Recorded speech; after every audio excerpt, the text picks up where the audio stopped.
On the continent of Zunnan, within the spiritual paradise of the Dongsing realm, there are many floating lands. The Empress of the Celestial Demon sect is about to get married. Someone announces that the ceremony is about to begin and asks everyone to take their seats, greeting the arriving guests. Inside the ceremony hall, many people gather. Ling Xiaoyao enters the venue and an elder tells him to sit in the VIP area. Other guests notice Lin's presence and comment that he is the third prince of the realm and very talented, but still far beneath the Empress. That's still better than Ning Tian, the loser who has been working there for 3 years and is still a 1-star warrior. The young man says he doesn't understand why the Empress chose a loser as her husband, but another guest tells him to be quiet before he gets scolded. Meanwhile, at the residence of the Empress of the Demon sect, Ning Tian comments that he never imagined he'd one day become a time traveler and end up in a cultivation world. He doesn't understand why he's still a 1-star warrior after working for the sect for 3 years. It feels like a complete waste. The protagonist can't believe he's actually getting married to the Empress of the sect that day, even dressed in such stylish clothes. It's all a mess. A noise is heard outside the room. The door slowly opens, and a woman enters. She asks if he's awake. Then she gets straight to the point, saying he needs to understand that the marriage is just for show. She is Luo Wuking, the immortal Empress. Ning is shocked by that information. She concludes by saying that if he has any filthy thoughts about her, he'll meet a cruel end. Ning thinks to himself how even his marriage is a lie. The system congratulates him on activating the shock system host, leaving him confused. Luo asks if he heard what she just said. The young man reflects on how, with such a horrible system, he'll never escape his status or change his fate. He wants to know how he can outsmart the system and tells it to stop pretending to be dead and answer him. Angrily, the Empress says she'll ask one more time if he heard her. Shouting, Ning tells her to shut up because he's busy over there. The Empress is stunned by his reaction. Exploding with fury, she asks what he just said. The young man realizes this might be the end. He forgot who he was talking to. If she wants to eliminate him, she can do it effortlessly. Stammering, he tries to explain himself. The system congratulates him on completing his first shock and says his reward is an aura suppression skill that lasts for 3 hours. He realizes this is how the system works. He got rewarded for talking back to her. He must stay calm. Their status gap is enormous, and even if she wants a fake marriage, it means she wants something from him. The MC concludes that this woman won't get rid of him so easily without first getting what she wants. Then he realizes he has the upper hand to earn more rewards. He stands up and stomps his foot in front of her, saying he is her husband and asking if she has any objection to the way he speaks to her. The system reappears, congratulating him on completing an ordinary shock. His reward is a blood pill that restores physical strength and aids his meridians. Ming realizes he has to take advantage of this situation while it lasts, so he says that since they're husband and wife, they should do what couples do. The Empress is speechless at his words. The system says he caused another shock. His pill was automatically consumed. He's absorbing energy 10 times faster, and his martial arts knowledge has increased. The young man closes his eyes, feeling the power surge through his body. He no longer has to feel like trash. Full of rage, the Empress asks if he has a final wish and attacks him. He's sent flying. What a powerful strike that was. Lu charges forward, places her hand on the young man's chest, and asks what he wishes for before dying. He realizes she might really go through with it, so he activates the aura suppression. Suddenly, the Empress's powers dissipate. She wonders why her aura is acting like that all of a sudden. She asks how this could be happening and why her powers aren't working. Ning is amazed by the strength of that ability. The woman collapses on top of him, nearly lifeless. Fortunately, the system's reward worked, but they only have 3 hours. Even if he runs, he won't get far enough. When the time runs out, he'll have no chance. He'll have to fight. He turns and gets on top of the Empress, who asks how he dares. That name reflects that at least he was able to feel some satisfaction while in danger, so he wants to give her another big shock. The system announces that he has shocked the Empress of the Celestial Demon sect several times. 3 hours later, Ming is at the window sipping tea, commenting that now it's too late for her to get rid of him. He's still useful to her needs. She thinks that she must be patient. If she eliminates him now, she won't get the Celestial Demon Manual, and there will be no way for the sect to rise again. The girl sits on the bed. She tells him to come to the palace at night. The wedding ceremony will proceed as planned. Ning is speechless, and the Empress walks away. As expected, he's still useful to her, but it was very bold of him to treat her that way. The system congratulates him on completing the world shock. His reward is 10 years of cultivation, and he is confused. The host evolves to the 4-star warrior realm. A cultivation level that would take decades is rising rapidly. 1 hour later, the system announces the host has evolved to the 6-star warrior realm. The attribute panel has been activated. The host can now see his stats there, and Ming feels relieved. His promotion is finally complete. He's now a 6-star black warrior with cultivation, martial arts knowledge, and aura absorption increased tenfold. His physique is described as divine, and the young man asks the system to explain that. The system chooses not to respond. Ning says whatever. It still means he can fight back in this world. No matter how useful he is, he won't remain that way anymore. So if his wife is an empress, then one day he'll show everyone that Ning Tian is also capable and strong enough to stand at the top of the world. Shortly after, in the Celestial Demon Palace, 8 generations of leaders of the Celestial Demon sect are gathered, and someone announces the entrance of Empress Liu Wuking. Everyone is impressed. She's someone at the realm of the immortal emperor. She's incredibly valuable as an empress, possessing both beauty and power. Prince Lin thinks about how the empress truly lives up to her reputation, but it's a shame she's marrying that person. The man beside him says he's heard that the prince has secretly admired the empress for a long time, and in his opinion, only he is worthy of her. Quang Shu from the Earth King realm adds that if he were the prince, he wouldn't just sit back and watch the empress marry that loser. Lin trembles at the thought of the situation. Then he downs his drink and asks how he could interfere with her decisions. But deep down, he really wants to see who the loser marrying her is. An elder announces that the empress has arrived and it's time to welcome the husband, Ning Tian. In the audience, many whispers arise. People say Ning is low level, just a 1-star warrior. The elder shouts that he's entering. The gate opens, but Ning isn't there. The crowd wonders where the loser is and how he dares be late to the ceremony. Suddenly, Ning comes running in. As he enters the hall, he complains that no one told him the place was so far, so he had to run like crazy. Thankfully, now that he's stronger, he made it in time. Smiling, he apologizes for the delay and says it's his first wedding, so he's inexperienced. The crowd is shocked that he called this his first wedding. Someone says they heard he was just a sect employee, so of course he has no manners. The prince stands up furiously and shouts that Ning is reckless. He made the madam wait in vain for too long and still dares to give such an excuse. Angrily, Ning glares at Lin and asks if he's crazy for yelling at his wedding, telling him not to interfere any further or he won't be invited to the honeymoon. Everyone is shocked by Ning's boldness. He stuns the third prince, then the celestial madam of Tianqi, the celestial lord of light, and sect leader Quang Shu, all of whom are left in disbelief. In the end, he shocked everyone present at the wedding and gained an upgraded level of the celestial demon palm martial arts skill. Smiling like a madman, Ning thinks that this wedding venue is a true treasure for him. Even the celestial demon palm was learned in an instant. The prince feels like he's about to explode with rage and wonders why Ning was chosen. Is he better looking? In terms of power, he would definitely lose. Slamming the table, he reminds himself that he is the third prince of Dongxing. He cannot be compared to a mere servant, so he shouts for Ning to stop right there. He says he wants to uphold the empress's dignity and challenges him to a duel, asking if he accepts. In terms of power, the prince is the strongest of the new generation. No one ever imagined the empress would choose someone so different from him. He will crush Ning. Lin says he won't act like a bully since he could destroy him with only half his power, and if Ning is truly a man, he'll accept the challenge. The empress watches the situation unfold, curious to see the next chapter. A master also watches with a smile as he drinks from his cup. Even with just half of his strength, the prince can easily defeat that trash. As long as he accepts, the prince can use it to show off his power in front of the empress. In the audience, one man says that even if the prince doesn't use his full power, he'll still win. Another replies that this will be a great show. Confident, Ning says he accepts the challenge. He can use this prince to shock the strongest person in the room. The prince says Ning must have a death wish. After all, even a small amount of his power will be enough to finish him. He then adds that he wants to see what virtue Ning possesses to deserve the empress. The guests cheer, saying the prince is absolutely right and that she should be with him. Smiling, Ning thinks that since the prince is the one who started the fight, he can't be blamed for what's coming. Since Lin is a distant guest, Ning says he'll let him go first, but the prince mocks him, saying that if he starts, it would be unfair. So it's better for the loser boy to go first.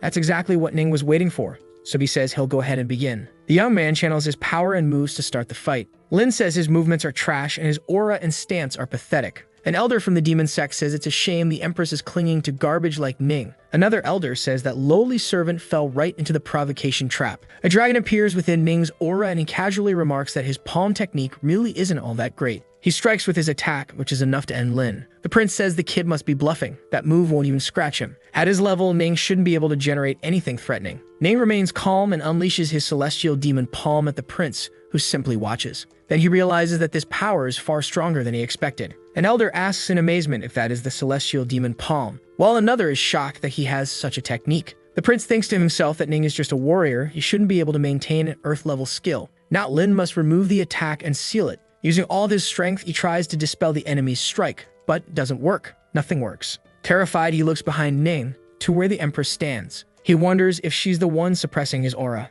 Lin sees no way out and doesn't understand why the empress is helping Ning. As he's being defeated by the strike, he thinks about how the boy is just trash. A servant, he shouldn't be able to defeat him. A loud crash occurs and everyone is confused about what just happened. Did the prince really lose? The guests begin to question how Ning was able to use his celestial technique from the demon sect. The elders are outraged that he knows that technique and won the fight, bringing them all shame. The Empress wonders if the boy is truly the key to the celestial demon manual. After all, he was incredibly bold just that very afternoon. She watches closely and wonders if it was really him who made her aura disappear that afternoon. The system informs him that he managed to shock everyone, the Empress, the elders, and the other guests, exactly the effect Ning wanted. Since he shocked the entire audience, his destruction combo is complete. His reward is physical charm. Excited, he thinks that this is a highly valuable skill. Physical charm grants infinite charisma and allows the host to win everyone over effortlessly. After activating his new ability, the girls in the hall begin to fall for him, saying he's amazing and that he makes their hearts race. The men comment that their hearts are melting and ask if he needs a cultivation partner. Everyone is in love with Ning, praising how incredible he is. Embarrassed, he asks what the system is doing and reflects that Luo Wuking is watching everything. When he looks back, he sees the Empress covering her face and wonders why she's not reacting. Could it be that his charm doesn't affect her? Behind him, the prince asks why people aren't calling him trash. Smiling, Ning stares at Lin. Then he says that yes, he is trash. The audience is stunned that he would call himself trash and question whether Ning has gone insane. He says that as a cultivator, one shouldn't expect to reach success instantly. Then he asks if that's not trash, what is? Someone says it's hard to reach the top in a single step. Another asks if, by that logic, the heavenly sons and princes are useless. Ning remains unfazed and says the world is vast and people are small. There must be people in the world capable of ascending the heavens, moving mountains and seas, doing anything. He'd rather be someone who recognizes his place, but the prince is so arrogant with his small accomplishments, he simply proclaimed himself a genius. Consumed by fury, Lin yells and demands to know what Ning means by proclaiming himself a genius. Everyone begins to feel overwhelmed. An elder says that judging someone's worth solely by how quickly they progress is a ruthless way of thinking. Another adds that the heavenly sons and princes are treated as geniuses. He's just a lowly servant. No one understands why he's been graced by divinity. In the celestial demon palace, Ning stands before everyone. An elder asks Ning where he learned the palm technique. He worries that if the groom keeps speaking, the hearts of the holy sons and princes will shatter. Ning mentions the Buddha scripture pavilion. He can't tell them about the system. The elder reflects that indeed there are records of the sect in the pavilion and asks how long it took him to master the technique. He starts thinking. If he says he learned it in just 1 minute, that might seem suspicious. So he should say a longer time. Nervously, Ning says it took him a day to learn it. Everyone present is shocked by that statement. It's unbelievable that he managed to master it in only 1 day. Then he realizes he should have said an even longer time. That technique is incredibly difficult to practice. Common people may lose their lives trying to learn it, and even the most talented ones take at least 3 days. Shouting, the elder says they finally have a disciple talented enough to rival the Empress. Someone points out that Ning said you can't reach the heavens in 1 step or be a genius, yet he mastered the palm in 1 day. He must be a genius. The system announces that since he shocked the elders of the celestial demon sect, he is rewarded with 100 aura cultivations. A great power flows into his body. The elder cries into Ning's chest, overwhelmed with emotion. Then he steps back and says those are small matters. Greater things cannot be delayed. He calls the attention of the officiant. It's time to begin. They are now married to honor heaven and earth. All the guests admire the couple and say they are a perfect match. A handsome man and a stunning woman. A perfect couple made in heaven. Ning reflects on how just moments ago he was trash, and now he's beloved. Someone announces the first bow to heaven and earth. He reflects that no matter the world, respect for the strong is always a reality. The same voice announces the second bow to the ancestors, and the couple bows. Lu watches him and thinks about how she hopes the demon statue was right, that by marrying him, she'll obtain the manual. Just a few months ago, in the celestial demon sect, behind the mountain in the forbidden region, there was a gate. Through it, the Empress entered and walked down a corridor. At the end, there stood a giant statue of a man. She stops in front of the statue and says that if she's going to marry that loser, she wants the manuals. In half a year, the 5 emperors and 3 lords will occupy that sect. Only if she reaches the realm of the gods will she be strong enough to fight. If she wants to put an end to this, she needs to become a goddess, which can happen if she practices with the manual. Hundreds of years ago, by the sect's carnal right, the leader must obtain the manual. To do that, they must marry someone with a divine physique, even if it means marrying a loser who can't cultivate. She has no intention of letting the sect collapse. At the wedding, husband and wife are leaving and the crowd comments that the Empress is sharp. The more you look at the groom, the better he gets. A powerful baby will come soon. Someone thinks that this must be reported to the Alliance of Leaders immediately. At the Youth Alliance of the Celestial Spirit Realm, a person tells the elders that the demon tamer has been furious and demons are being abandoned by the Celestial Demon Sect. Regarding the extermination of the demoness Luo Wuking, the old Emperor Zhengshan wants to know how things are progressing. Elder Xu of JMA says everything is ready. The demoness has no idea what kind of mess is in Qian Feng's head. Another elder says she married some random servant. The Emperor says he heard about that too, and that Kuan Shu also contacted him. He then takes the physique gem, a spiritual item. Through it, he opens the message from Elder Kuan. who says something major has happened. Jingshan asks why he's panicking like that. Huang says Lu Wuking deceived them all. The person she married isn't trash, but a genius. One of the elders says he knew it wouldn't be that simple. The boy's name is Ning Tian. He used to be a useful servant. The master had Lin Shouao duel that loser, but Ning defeated the prince with a palm technique he learned in a day. Su comments that achieving that is nothing short of a miracle. Qian Feng tells their leader that this man must be taken seriously. The emperor remarks that unexpectedly the Empress has made her move. They need to gather all available information on Ning Tian. The celestial demon sect must disappear, or they'll all be in trouble. That night in the Empress's room, Lu and Ning are sitting together. He thinks about how everyone reacted to his divine physique, except the Empress. Meanwhile, she brushes her long hair. The young man thinks he needs to wake up. He became her husband out of nowhere. If the system hadn't appeared, he would just be a nobody. Who knows if she ever even visit him in the future.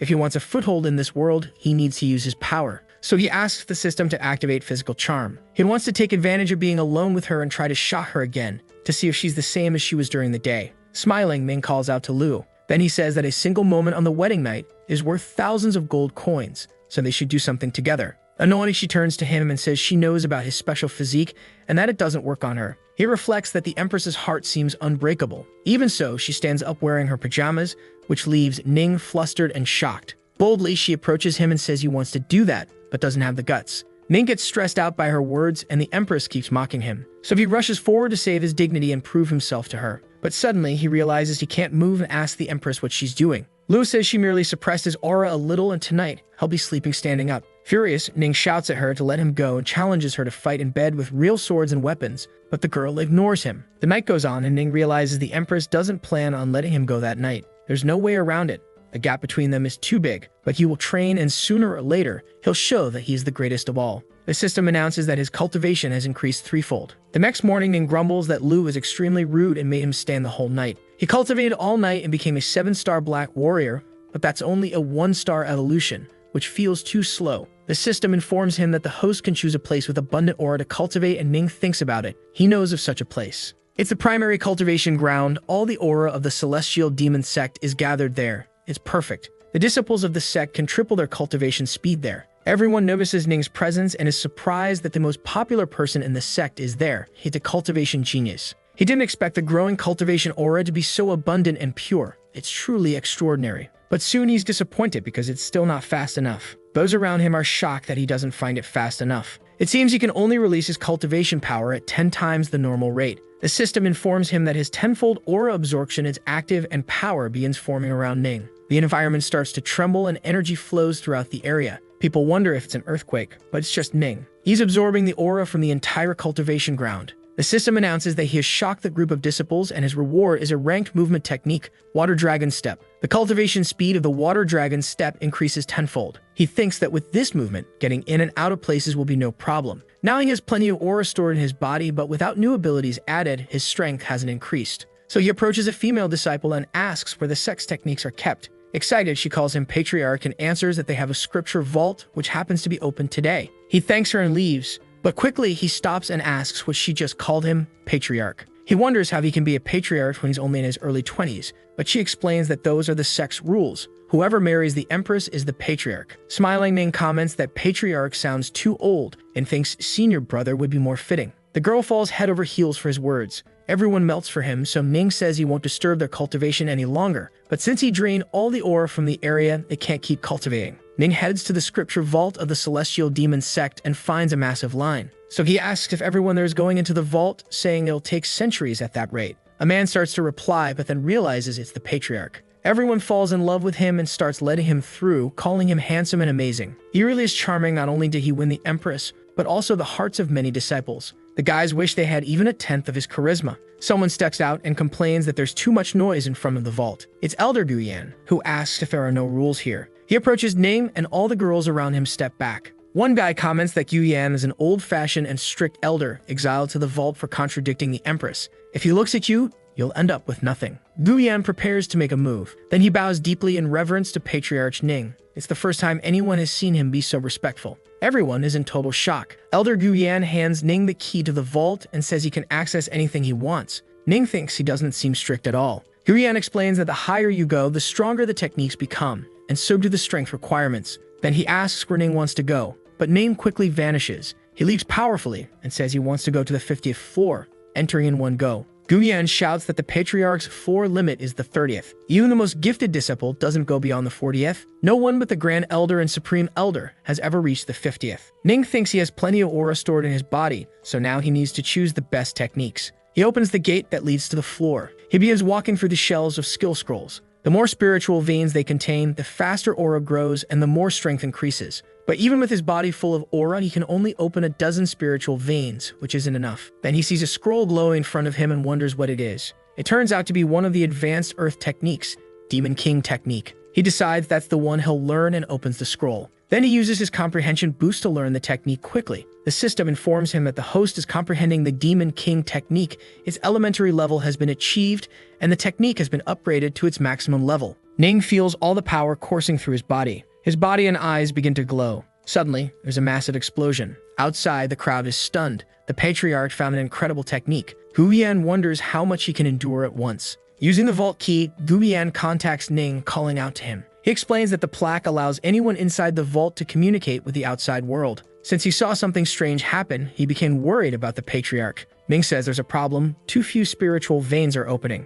Calmly, Gu Yan tells him not to get discouraged. Normally, opening more than 10 spiritual veins is already good. But Ning is disappointed because half of his aura remains unused. He opened only 100 spiritual veins. The Elder is stunned and shouts that 100 veins is the limit of the Demon King technique. Only a celestial-level beginner could achieve that, especially in just 30 minutes. It's incredible. The system announces that he has shocked Elder Gu Yan, so he has been rewarded with a Divine Record technique, which helps unlock the Divine Physique. Another scroll appears. The martial arts of that world are divided into 5 categories: Divine, Heaven, Earth, Black, and Yellow. The Divine Record is the strongest Divine tier ability. So Ning asks the system to cultivate the Divine Record. The system boosts his comprehension power by 10 times so he can understand the Divine Record. Several powerful points emerge around Ning, and he wonders why his aura absorption has suddenly stopped. Suddenly, something takes him by surprise. He feels an unbearable pain unexpectedly. Cultivating a divine technique dissolves his previous spiritual veins. It's as if all of his bones are being shattered and rebuilt from scratch.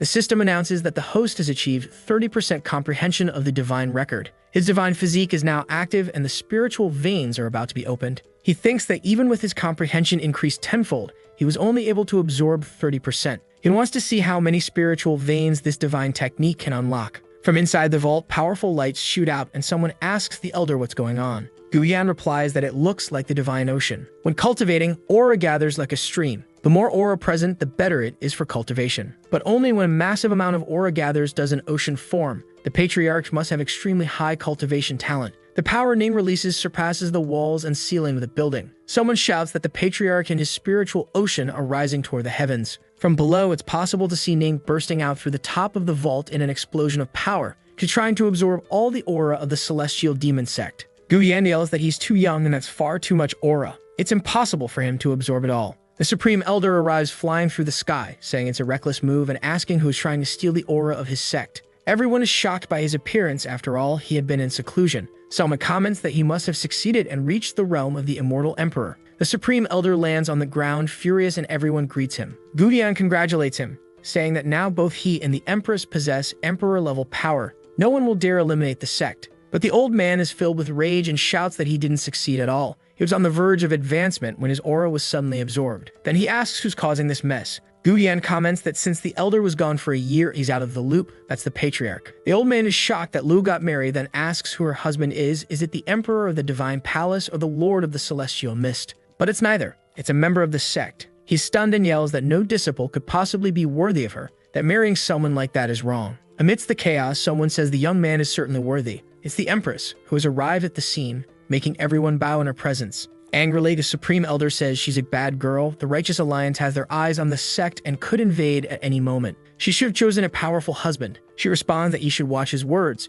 She's still the Empress and he shouldn't concern himself with her personal duties. The old man reluctantly agrees. Someone whispers to Gu Yan that they never expected the Empress to show no mercy to the Supreme Elder for the sake of the Patriarch. High above, Ning is in contact with the power while meditating. A man shouts that the celestial lightning thunder is forming and someone asks if the Patriarch is cultivating a new ability. Gu Yan wonders how it came to this. Ning appears calm as he evolves. The Supreme Elder yells that this isn't just any lightning. It's the Thunder Dragon forming and crossing the spiritual ocean. He's using it to open more veins. Then the elder asks the Empress if her husband is really just a mere disciple and says that with that talent, it's very possible he could reach the Emperor realm one day. Pleased, the Empress wonders if Ning created all this chaos just to open more spiritual veins, and if so, he's closer than ever to divine power. Pointing upward, someone shouts for everyone to look. The spiritual ocean is darkening and being drained. Ning is serious before the massive dragon that formed. If the aura isn't enough, the thunder dragon will cause Ning to explode and perish. The Empress heads toward him and tells the elder to watch from there. She will protect him. Then she begins to use her power to restrain Ning, who descends.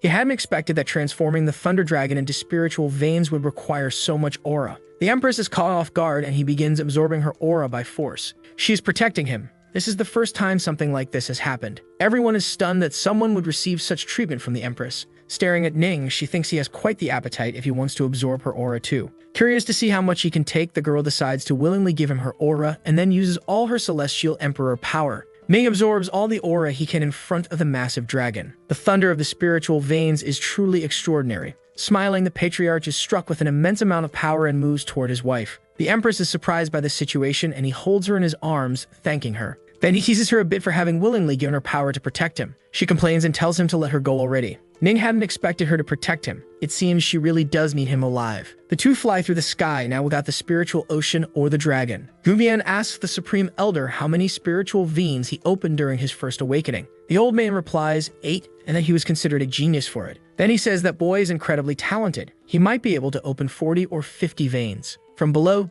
Gubian calls out to the patriarch, asking how many spiritual veins he opened. Ning says he'll take a look. Then he replies that more than half of the aura still remains and he's only opened 199 veins. The Supreme Elder and Guyan are stunned by that number. That's an enormous amount of spiritual veins. Meanwhile, at the imperial court of the Dongsing Kingdom, the healer Chan Lao informs the Lord that the Thunder Tribulation came from the celestial demon sect. The Emperor of the Kingdom, Lin Ba, complains that ever since his son returned from that sect, he lost his spirit and could never be healed by medicine. Furious, he tells Tan Lao to contact the Righteous Alliance so they can discuss the urgency of destroying the celestial demon sect. The healer tries to mention that the Empress is there. Even so, Lin Ba doesn't seem concerned. The sect is in Dongsing territory and growing stronger. If they're going to eliminate it now, it might be too late later. Elsewhere, 3 old men stare at the sky. One of them, Shengshen, says that lightning tribulation might mean the Empress is ascending to the divine realm. Another says it doesn't yet seem like the divine realm. If she is broken through, then it means they would lose if they tried to invade the sect within 6 months. Shengshen agrees but says the Empress couldn't have become a goddess. She wouldn't be able to ascend through the divine realm. They should remember the Throne King's battle. Many real emperors exhausted their lives trying to become gods, but in the end they failed and died filled with regret. The old man behind them says that Thunder Tribulation was extremely intense this time. It might have alerted the entire realm. They need to know what caused it. Finally, Shengshen says that it doesn't matter where it came from. What matters is that the Empress is involved. They must deal with the sect as soon as possible. At the sect, the Empress and Ning land on the ground before everyone. The Celestial Elder, shaken, thinks that he never expected such a person to appear in his sect. That boy will be a powerful weapon once he reaches the Celestial Realm. In a single motion, Lu grabs Ning's shirt and pulls, ripping it completely. The young man becomes embarrassed and says they shouldn't be showing off in public. There are many disciples around, and they cover their eyes to avoid seeing the scene. But the Empress remains unfazed and, with her hand on his chest, uses her magic on him. He falls to the ground, weakened, and asks what that was. The woman says there was still hidden damage in his body and that she helped him with it. Ning is confused. Then she says it seems like his wife is worried about his health and wants to see him well. He mocks, saying he's touched by that. But before he can finish speaking, he is caught off guard. Tired of the boy's nonsense, Lu throws him far away with her power. Huiyan asks if the patriarch will be okay, and she replies that she didn't even use 10% of her power, so he'll live. Then she looks at everyone with a threatening gaze and says that they are all forbidden from speaking about the events of that day.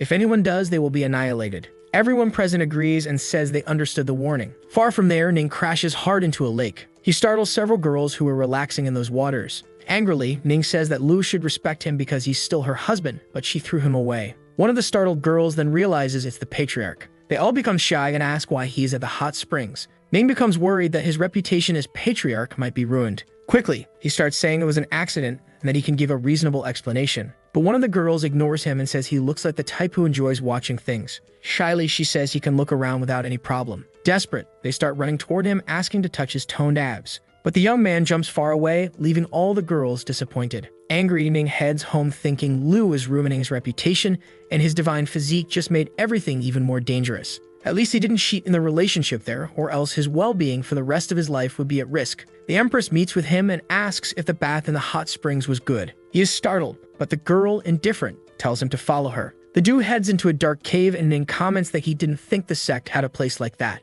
The Empress says that this is a forbidden region of the sect, the heavenly demonic cave, where the spirits of all the former leaders reside. The young man is confused. She thinks that as long as she can get the manual to become a goddess and break the divine realm, the sect will no longer be terrorized by any monster. Then she asks Ning Tian to do something for her and the boy asks what it is. Serious, she says she wants him to pour some of the essence of his blood on the stone of that giant statue. Ning doesn't understand what she means. The essence of blood represents the purest cultivation energy. Pouring it like that is used to control another person. Sensing his concern, the Empress says she won't harm him. If that were her intention, she would have done it long ago. He thinks that what she's saying is true. If she wanted to eliminate him even with his system, she would have already done it. But it's strange that she married a servant. Now she's asking him for something, so it must be very important, perhaps something that involves the whole sect. In the end, Ning agrees and says he'll do it. He wants to see what the Empress desires. Using his magic, he materializes the essence of his blood and casts it onto the stone statue. As it lands on the statue's forehead, its eyes begin to glow. Suddenly, a man appears in front of the statue, laughing menacingly, and shouts that he has finally been awakened. Serious, Lu asks if that man is the founder of the sect. Ning is shocked, thinking it's been hundreds of years since the sect was founded, and the founder is still alive. Laughing, the man says that hundreds of years have passed and they finally sent someone with a divine physique there. The Empress questions what he means by that and asks where the manual and the method to become a goddess that was promised to her are. The man keeps laughing and says the girl is too naive if she thinks that the manual contains a way to become a goddess. That was just a rumor he invented. Thanks to her foolishness, he managed to find someone with a divine physique without any effort. Then Ning realizes that it was only because he possessed a divine physique that she decided to marry him, so that she could become a goddess. Lu says that the ancestral teachings passed down through generations were created by him, so the purpose of all this was for him to recover his body and return to life. The man says that's correct, all the previous leaders were useless and failed to find the celestial physique, but that foolish girl managed to do it. The Empress is shocked and says she will put an end to him. She then uses the heavenly demon palm against the man. Ning protects himself from the impact of the strike while thinking that this is the power of an Empress, far stronger than anything he could produce. The man transforms into a kind of mystical smoke and says that even if she had the cultivation power of the immortal emperor, she still wouldn't be able to defeat him. Even so, he is still in spiritual form, so he won't be foolish enough to confront her head-on. His target is someone else. He then begins to move toward Ning. The young man realizes the spirit's goal is to take over his body. He opens his arms and yells for the man to come at him. The Empress tries to run over and stop it, saying this is a terrible idea. She screams for him to get out of there, but the spirit says there's no way to leave once he's entered. As he navigates inside Ning, he says there are rumors that the divine physique is the best for cultivation. All other physiques are inferior to it. He continues navigating through Ning's body and then comes across a spiritual ocean, which leaves him stunned. It seems Ning has incredible cultivation talent, so the man considers himself lucky to have found him. He wonders where that thunder in the spiritual sea is coming from. Then he encounters the Thunder Dragon's spiritual vein. He had never seen a cultivator with spiritual veins that transformed into the Thunder Dragon. Since ancient times, thunder and lightning have been the enemies of the spirit. One small misstep can send the spirit flying away. The man is in disbelief and concludes he cannot remain in that body. Ning communicates with the man, calling him a foolish old man. Now that he's inside, getting out is not nearly as easy. The man can't believe that boy actually outsmarted him. He must have noticed that his spiritual form is more vulnerable to thunder and lightning due to the Thunder Dragon vein, so Ning let him in on purpose. The system announces that Ning has shocked the heavenly demon and acquired the spiritual destruction ability, allowing him to convert spiritual power into his own and grow stronger. Inside his body, he confronts the heavenly demon and says he doesn't seem so arrogant now. Furious, the man tells the boy that even if he's only a spirit here, he is still the immortal emperor of the realm and cannot be captured like this. He tries to use the heavenly demon palm against Ning, but the boy remains unfazed. His Thunder Dragon protects him, and the man can't believe it's even possible. With a single move, he makes the dragon lunge at the demon. He uses the spiritual destruction ability to seize the heavenly demon's power. The man screams that his spirit is completely suppressed by the thunder, and he can't even unleash half of his power. Calmly, Ning tells the heavenly demon to stop resisting and simply become power for his celestial physique. The man screams that Ning is just a boy and that he's going to annihilate him. But the boy remains unfazed and tells the dragon to devour him. In a swift motion, the dragon bites into the demon's spirit and completely consumes it, while he screams that he doesn't want to dissolve inside Ning. Now the man has merged with the boy, giving him his power. The Empress remains shaken by the fact that the manual to become a goddess was just a rumor and the whole thing a lie. Ning seems to be in a spiritual trance and Lu wonders what to do with him. she can't let him live. Even so, she decides to help Ning, since she doesn't want to see him consumed by the demon before her eyes. She prepares to help him, but the dome surrounding him breaks, and the boy comes out of his trance before she can do anything. As soon as he comes out, he calls for her, and the girl is stunned that he wasn't possessed. Then she yells that the man was a powerful cultivator, the immortal emperor of the realm. While Ning is just a black warrior, there's no way he absorbed the demon's spirit. Laughing, the boy says that with all this spiritual power, he'll gain a lot of aura. The system informs that due to the difficulty of the absorption, self-destruction is imminent. Upon seeing the system message, Ning begins to panic. Then he starts burning from the inside. His spiritual ocean is as hot as lava, and he screams that he's going to explode.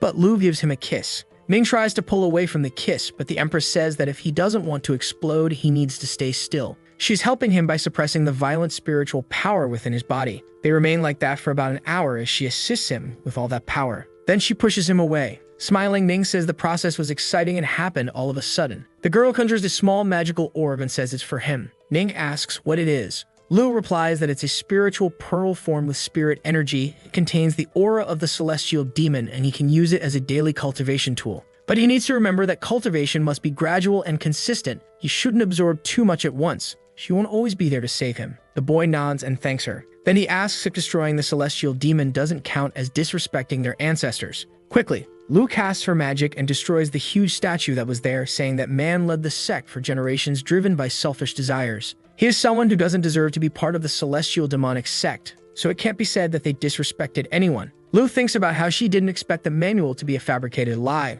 Without becoming a goddess, she can't progress and she doesn't know what to do about the attacks. In any case, there's nothing they can do about it. If they're really attacked, all the sect can do is try to hold them off with its power. Even if the sect is destroyed, she will make the culprit suffer in the future. With Lu a bit farther away, Ning calls out to her and asks if he's evolving, since his body starts to glow. The Empress reflects that he truly has the divine physique. In a few days, he will have successive major breakthroughs. This speed is a rare sight. Ning is in a meditation posture as he evolves. Lu walks away saying she'll let him cultivate in peace. The system congratulates the host for evolving to an 8-star Black Realm warrior, and then to 9 stars. Finally, he evolves to the 1-star spiritual realm. He comments that after entering the spiritual realm, the difficulty of cultivation increases and the need for aura also grows. No matter what happens in the future, he needs to stabilize his foundation first. Meanwhile, in the Shadow Demonic sect, a young man announces to another that the sect leader Yin Sanchi is there. The man asks Sanchi if he's evolved again. He replies yes, he has already reached the peak of the spiritual realm and is now 1 step away from entering the Earth King realm. Then the man says he's only 20 years old but can already be compared to elder veterans over 50. With his potential, the sect has found its successor. Angrily, he comments that it's a disgrace that their sect is being suppressed by the celestial demonic sect. This way, they'll never be able to progress. Since ancient times, demons have respected strength. The celestial demonic sect has its powerful empress and has remained at the top for hundreds of years. The man starts getting furious and questions how a woman with such delicate hands can lead her people down the demonic path. A shadow sect should reign instead. Placing a hand on Yin Sanchi's shoulder, he says that the celestial sect will be at the conference, and he must go to represent his sect. His presence there is important. Everyone on the demonic path is dissatisfied with the Empress, so they're sending their geniuses there. Yin Sanchi says they can defeat the sect's disciples. Excited, the man says they'll see how she manages to stay in power as the leader of the demonic path after that happens. Elsewhere, Ning stretches and comments that he got lucky this time. The celestial demon was only in his spiritual state, and he was able to defeat him. According to what he's heard, various forces are constantly clashing. They'll definitely face dangerous situations in the future. He looks at the pearl and reflects that the Empress is right. There won't always be someone there to save him when he's in trouble. The system informs that the full moon night is filled with aura, a great time for cultivation. Ning comments that he needs to work hard and grow stronger as soon as possible. Late at night, people are amazed to see the patriarch at the top of the cliff cultivating under the moonlight. A girl comments that instead of spending the night with the Empress, he's cultivating, which shows how hardworking and incredible he is. The men shout that their patriarch is working so hard. How could they possibly fall behind? They must cultivate as well. The system announces that he has shocked the disciples and motivated them to cultivate. The reward is a 10-fold increase in aura absorption speed during the full moon. Ning opens his eyes and wonders why they were so shocked. But he soon ignores the disciples and returns to focusing on his cultivation, beginning the 10 times faster absorption of full moon aura. While he's at the top of the cliff, someone yells that even the moonlight is being drawn toward the patriarch. Suddenly, an elder appears and asks what all these people are doing gathered in the middle of the night. A girl asks the grand elder to speak more quietly so as not to disturb the patriarch's cultivation. The old man is confused, but when he looks up, he is stunned. Then he shouts that this can't be real. that the patriarch is cultivating and those other bastards are too. Someone tells him to be quiet while everyone is cultivating. At the top of the cliff, Ning sits peacefully in a meditative pose. He's using the pearl Lu gave him to cultivate and increase his power. The host has evolved to the 2-star spiritual realm and reflects that this is good. If he keeps this up, he can reach the Earth King realm in 2 months. The elder comments that it took him 2 years to go from the spiritual realm to the Earth realm, and the boy says he'll do it in 2 months like it's the easiest thing in the world. A man shouts for everyone to look at the patriarch. There's something different about him. Ning begins to glow with his pearl and shocks all his disciples and the elder. As a reward, he receives the cultivation of faith aura. Faith cultivation happens when he is surrounded by his followers and they cultivate together.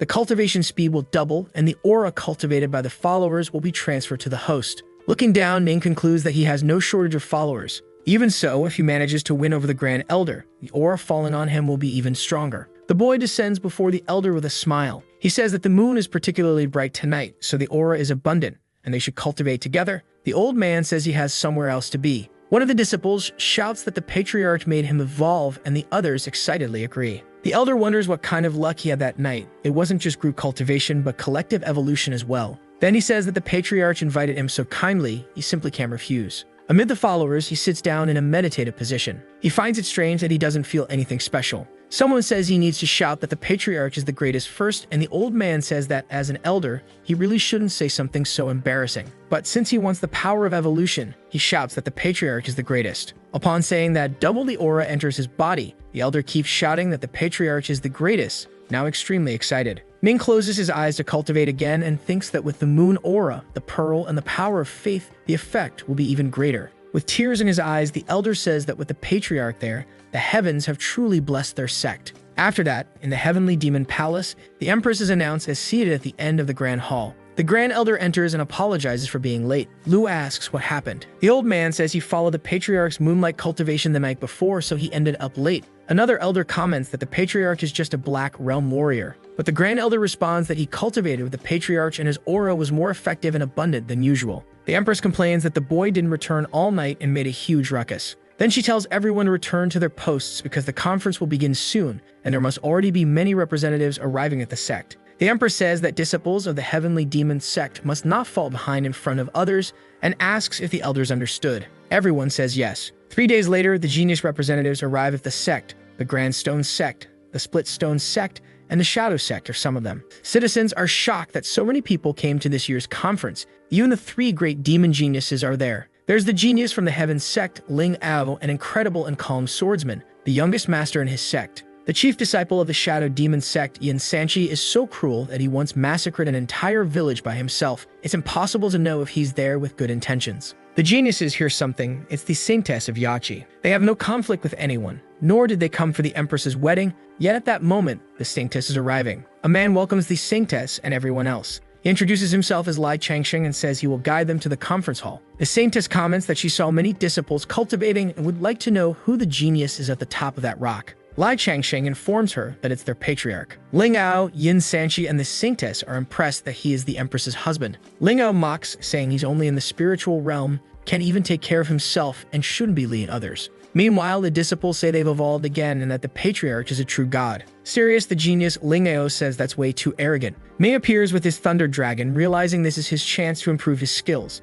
At the conference site, everyone is gathered. A man punches a giant rock, causing damage to it. He says the power of the Great Mountain Sect is infinite and asks the representative of the Celestial Demonic Sect to step up. The young man nods. He then bulks up with muscles and says he'll show him the way. Then he punches another giant rock, which shatters easily. The elder tells the Empress that they have elite disciples and will win everything, but she tells him not to get too excited since the 3 most difficult ones haven't entered yet. Ming appears behind her, asking about those 3 difficult opponents and wanting to see them. Yin Sanchi comments that some cultivate the power of swords, others with music, but he only wants to talk about the essence of their power, the DAO. Someone questions whether the Shadow Demonic Sect is there to stir up trouble. Then they ask what kind of topic this is. The essence of power is a mystery. No one has thought about it for hundreds of years. Yin Sanchi thinks that today he will make the Celestial Demonic Sect the center of attention, unable to escape. The Empress reflects that if someone manages to understand the DAO, they could evolve without cultivation. The Shadow Sect has come prepared. One of the elders asks what they should do, whether they should remove the young man for causing trouble, but the Grand Elder says no, or they'll lose control. Ning bites into an apple with a smile on his face.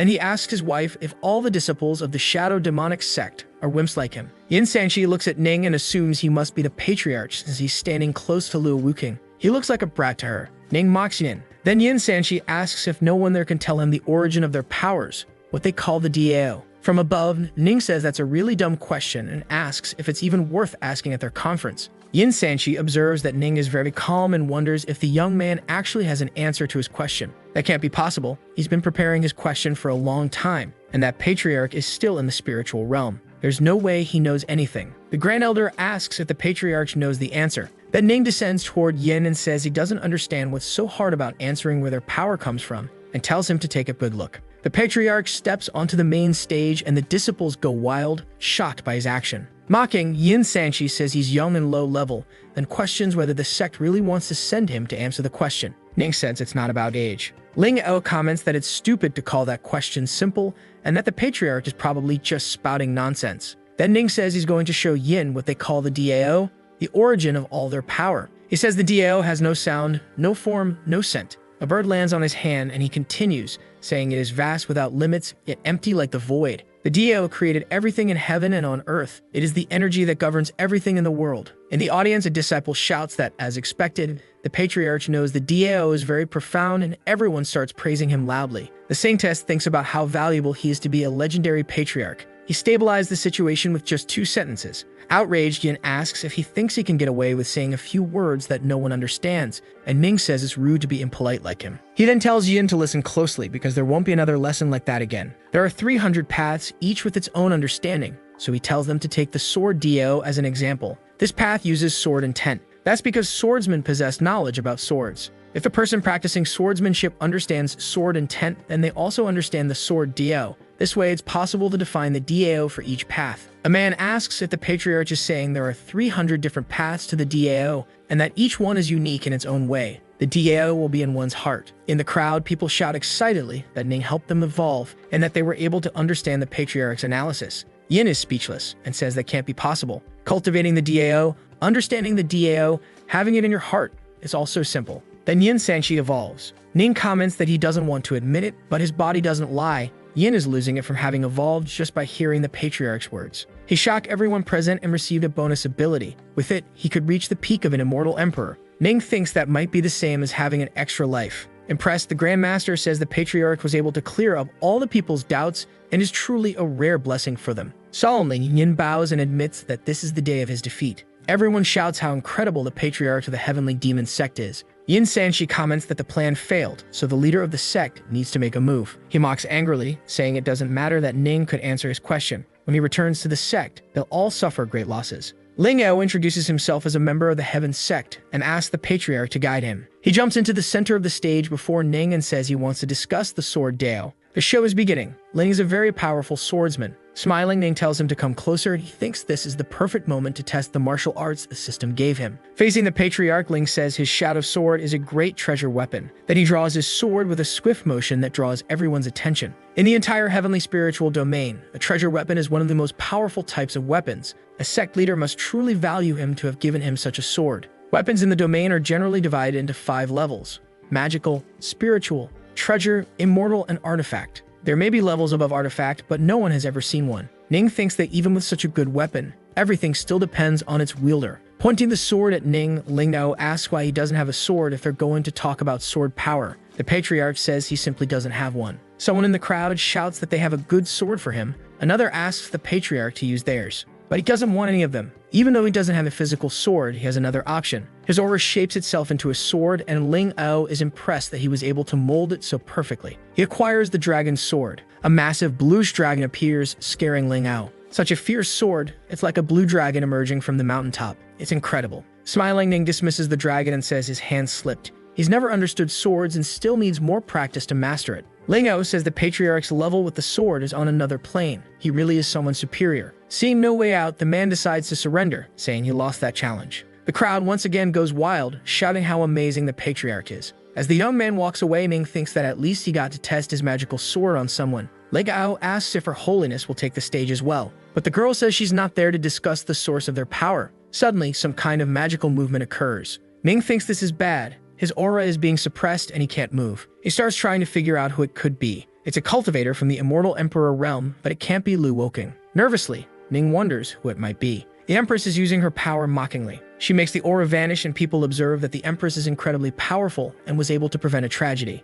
Lu then tells the old shadow demon to stop hiding like a rat, since she knows he's there. A portal opens in front of the Empress and out of it steps an old man, laughing. The man tells Lu Wuking that the 5 great sects are dissatisfied with how the celestial demonic sect has been leading the demon's path of the DAO. The 5 sect leaders are Snake Venom, Soul Destroyer Elder, Wai Yin Yang, Scorpion Princess, and the Old Shadow Demon. They 5 cultivators of the Immortal Emperor realm have joined forces to take over the celestial demonic sect. From below, Ning watches everything. They're all immortal emperors and want to invade the sect. The young man wonders if his wife will be able to stop them. The system tells him not to underestimate his wife's power and to enjoy the show. Worst case scenario, he can use his new ability to lend a hand. Smiling, Lu asks if the old shadow demon wants to become the leader. Then she asks if he's sure about that. In the crowd, people wonder if the Empress didn't hear the 5 and if her power can surpass theirs. The Sanctus comments that this battle seems inevitable. Very excited, Ming says now that's his wife, so dominant. The Scorpion Princess says Lu Wuking is too arrogant and can't blame them for attacking. Then she asks the Soul Destroyer Elder to bring out his treasure. He pulls out the Soul Destroyer diagram. Several souls fly out, and the Elder says there are 9,999 souls trapped there forever, unable to reincarnate. He can summon up to 3,000 souls at once. Immortal weapons are extremely powerful. It's said they can allow their wielder to cross realms and defeat enemies. Everyone in the sect would fight to the death for that. Ning reflects on the 9,999 souls. The system informs him that his Thunder Tribulation can surpass this technique, and the 3,000 souls can boost the power of his Soul Pearl. Interested, Ning tells the system that he wants to take that diagram. The Empress says it's an immortal weapon, and looks like he spent a long time preparing it carefully. The old shadow demon says that to defeat her, each of them has prepared an immortal weapon. Now they'll see how she can withstand them. Shouting, Ning tells Lu not to worry, since those leaders are just showing off. We'll take care of the Soul Destroyer Elder. The Elder says Ning is just a brat, and without Lu Wuking protecting him, he'll be annihilated in the blink of an eye. A red light appears, and the Empress rises into the sky. She says there are 1 Divine Realm Cultivator with 7 stars and 4 others with 3 stars. She wants to know what's coming next. Smiling, the Empress asks if they dare challenge her. One of the leaders notices she's at the peak of the Immortal Emperor realm. Someone did mention that she had reached 9 stars. Ignoring everything, the old shadow demon charges at the Empress. He says they're attacking with everything they've got. She shouldn't be able to withstand it. He shouts for the Soul Destroyer Elder to use his 3,000 weapons to deal with the others, then sends his souls in for extermination. Next, all 5 charge toward Lu. The Grand Elder of the Celestial Demonic Sect tells the others to follow him to annihilate those souls. Ming starts focusing to use his power against those 3,000 souls. He says that if they get to know him, they'll turn to ashes in the end. Someone shouts that each soul is comparable to a king of the Earth King realm, yet the Patriarch is only in the spiritual realm, and still he's calmly facing the souls. The system says he shocked all the elders. The reward is the Thunder Tribulation Seal, which multiplies the restriction of his formation by 10 times. Using his aura, Ning creates the Thunder Tribulation Seal. With it, the Soul Destroyer diagram is sealed and collapses. The boy approaches, holding the Soul Pearl, and says he wants to give them a hand in finding true freedom, even if what he's doing isn't much. A disciple looks on in fear, realizing he created that formation in seconds, and says the Patriarch seems to be a formation master. Then the diagram falls into Ning's hands. He looks up and shouts a thank you to the old man for the 3,000 souls. The Soul Destroyer Elder asks the Shadow Demon where that kid came from. He really took his diagram. Another leader says he's nothing but trash. Nervously, the Shadow Demon says he must have pretended to be weak and fooled all of them. The Empress comments that they don't even have the power to fight her, yet they still find time to gossip. Then she unleashes her power on them to annihilate all 5. The Shadow Demon screams for one of the leaders to quickly use their spiritual power. An explosion occurs and the celestial demonic palm takes shape. All 5 are sent flying. One of them shouts that they've fallen into a trap. Now the 2 have joined forces. The old Shadow Demon yells that they must sacrifice their immortal weapons and eliminate the Empress first. If they don't unite, this will be the end. All 5 prepare to attack. The Empress senses something strange. There are 4 attacks coming from immortal weapons. The Shadow Blade Strike, the Welded Edge, the Black Shadow Blade, and the Venomous Scorpion. Shouting, the old demon tells the Soul Destroyer Elder to do something about his weapon. Then he charges toward Ning to recover his diagram. Seeing that Ning Tian is about to be attacked, the Empress becomes worried. The Empress says that if the Soul Destroyer Elder dares to hurt Ning, she'll tear him apart. She uses her power to repel the attacks from the enemy's celestial weapons. Then she sends them flying again, striking each of them with a palm. The Soul Destroyer Elder continues charging at Ning, declaring that this is the day of his end. but the Empress quickly flies toward him to save him. The Grand Elder shouts for the boy, and another wonders if the Patriarch is destined to fall that day. Ling Evo comments that the Shadow Demon sect and the others are simply too cruel, but Her Holiness tells him not to rush to conclusions as those are immortal emperors. This isn't something they can interfere with, so Ming yells at the old man, calling him a bastard. Furious, he asks the system to activate the Great Emperor Strike. Immediately, the system grants him the ability card, and the boy temporarily gains the powers of an emperor. The old man is shocked by what he sees and asks if that boy is actually an immortal emperor. Charging at the man, Ming shouts that it's him who will meet death today. Before the Soul Destroyer Elder can react, Ming hits him with a massive explosion. In the crowd, Ling Ao is speechless upon seeing an immortal emperor-level cultivator reduced to dust with a single blow. Ning is calmer now, and the Empress reaches him visibly concerned. She reflects on how someone from the spiritual realm could attack with the aura of an immortal emperor. Suddenly, Ning coughs up blood and starts feeling unwell. Lu holds him and asks if he's hurt. Shy, the boy realizes his wife is still taking care of him. The elders rush over, asking how the Patriarch is doing. The Grand Elder checks on the boy and concludes that he's fine, just suffering from exhaustion. With a hateful look, the Empress tells the other sect leaders that they'll settle things later. Then the 4 remaining sect leaders flee in desperation. She starts drawing her weapon and says they think they can escape from her hands. But that's impossible. Lu draws a bow and arrow to strike them as they flee. Thus, the Empress hits each of the 4 sect leaders in the chest, piercing them. The old shadow demon falls to the ground and says Lu Woking is insane. His blood starts pouring out, and the Empress tells her Grand Elder to take care of the 4 surviving leaders of the rebellion.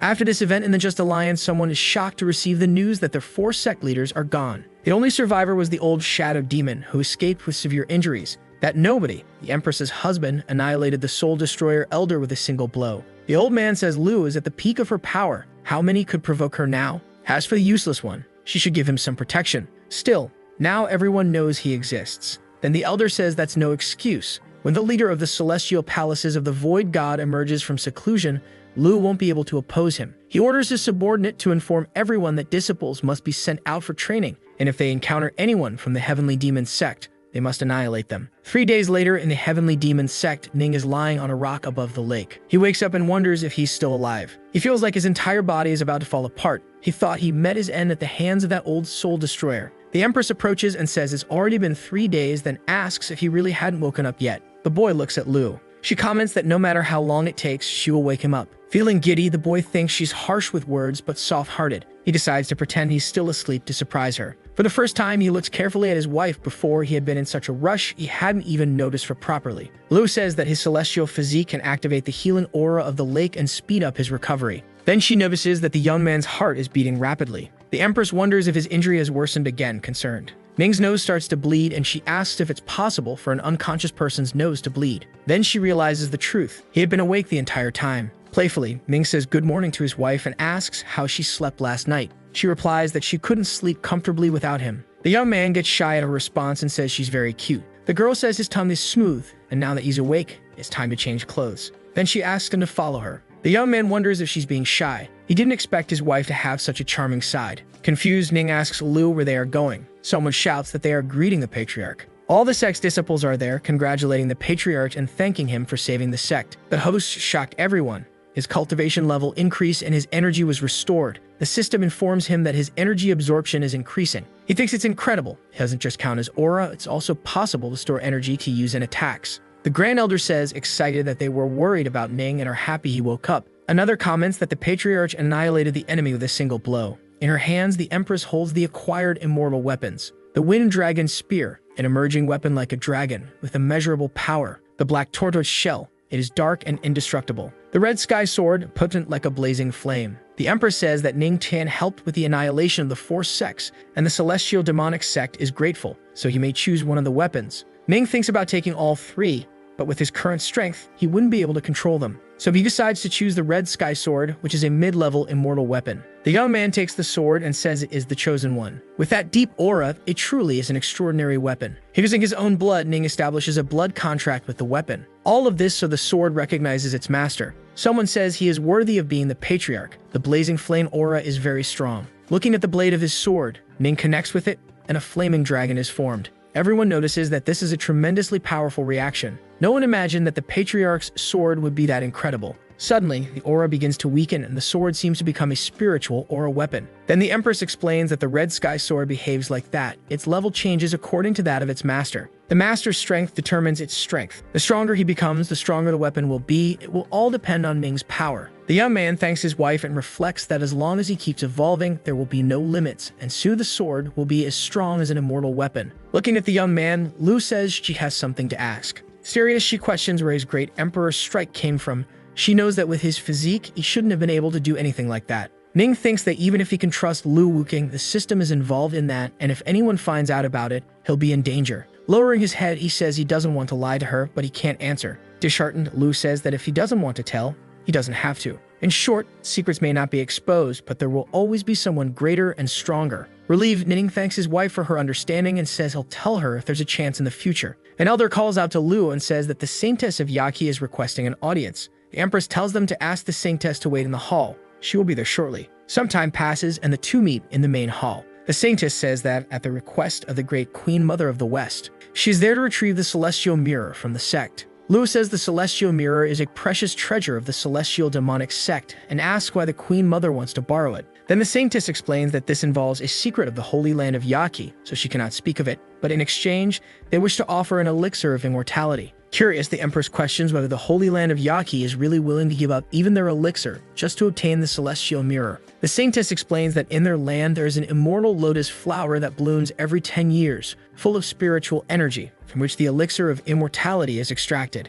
She wants to know if the Empress is willing, because with the Reg Elixir and proper evolution, she'll have a better chance of winning against the Alliance's siege. Thoughtful, Lu says she can lend the mirror, but only under one condition. Worried, Her Holiness asks what that condition is. Later that night, Ning questions why the Empress wants him to take the mirror to the Holy Land, and the elixir might increase his chances of evolving. Lu says it's worth trying. She says she noticed how hard he's been working to improve, and she doesn't want to miss the chance to help him. In Yaqi, he may be able to evolve if he talks to the Queen Mother. The boy thinks that if it weren't for the Empress, he would have died at someone's hands, even if not the old Soul Destroyer. By improving his physique, he won't be exhausted when using advanced techniques. Smiling, he thanks the Empress for her thoughtfulness. Then he says all the disciples in Yaqi are women and asks if Lu isn't worried about that. Calmly, she says she isn't, but he'll pay if he does anything bad. The boy teases her, asking if she doesn't mind becoming a widow. The Empress says no, then asks if he plans to go to the cliff to continue cultivating or if he wants to go lie down and sleep. Ning gets very excited by the Empress's question.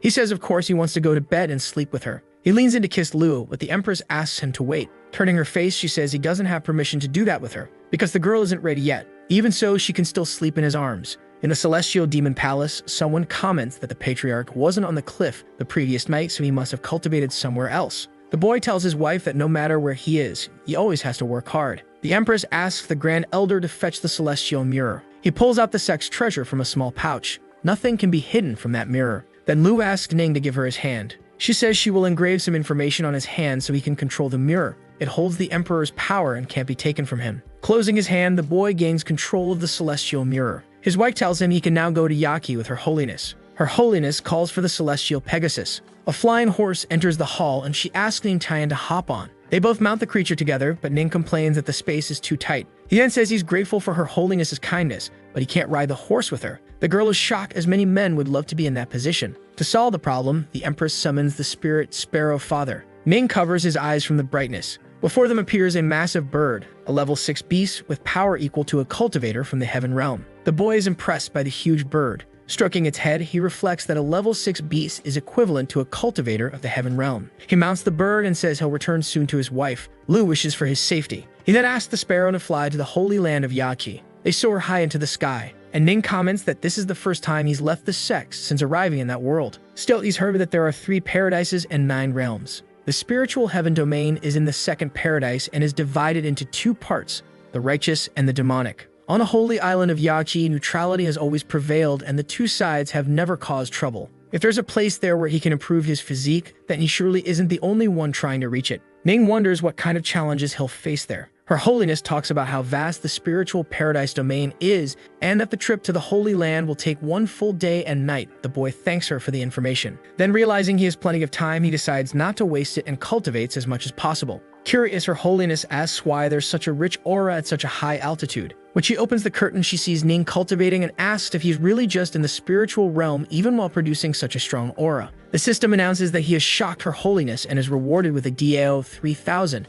Ning continues his cultivation. They continue flying through the sky. Day turns into night. Ning is still on the sparrow, cultivating. The system informs that he has evolved. He reaches the 3-star spiritual realm that advances to 4 stars. After accumulating aura for a few days, he finally evolved 2 minor realms at once. Meanwhile, in the holy land of Yachi, a woman welcomes guests, saying that the Queen Mother sent Yaok to guide them. One of the guests thanks her. But before he can say anything else, a sudden wind arises. It's the Saintess and Ning arriving from the sky. As soon as they land, the Saintess informs the Patriarch that they've arrived in the holy land of Yachi. He replies that the place is very beautiful. Yaokwa asks who that young man is. Then the Saintess says he is the Patriarch of the celestial demonic sect. The girls are impressed that he is the legendary and famous Patriarch. They didn't expect him to be so handsome and young. Looking closely, Saintess says she also didn't expect the Patriarch to be so charming. Ning reflects that it's all thanks to his physical charm. The guest who was speaking with Yao gets angry because she's now giving her attention to another man. Unexpectedly, the Patriarch who stole the spotlight at the Empress's wedding is only in the spiritual realm. The Empress must be ashamed of having such a weak husband. Then the guest says that now that they've seen the holy land of Yaqi,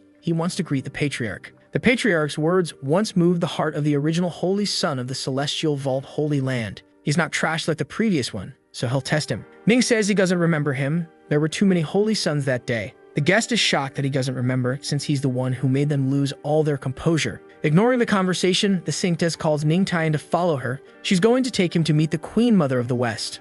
As they walk, Ning wonders what kind of person the Queen Mother of the West might be. The pair enters the palace of Yachi. He's impressed by the reception. There are several disciples playing instruments. The Queen Mother of the West enters the hall and asks what opinion the legendary Patriarch has of the Yachi Palace. Observing the Queen Mother, Ning concludes that she seems to be an immortal empress. He greets the Queen Mother of the West while thinking she's quite young. He expected an older woman. Then the Queen begins speaking, saying that at first she thought the Empress was crazy. She removes the veil covering her face and says that, looking closely, it seems her husband is quite good. Ning's heart begins to beat faster and he becomes confused, not knowing why he's feeling so emotional. The system informs him that the Queen Mother has a fox-type physique that is extremely seductive and is the natural enemy of the divine physique. Only by using his power can he resist the charm. So the young man activates his divine physique to resist the seductive one. He remains red and sweating, needing to relax. The Queen Mother thinks it's strange that even the strongest cultivators of the celestial realm can't resist her physique. Yet Ning, who's only in the spiritual realm,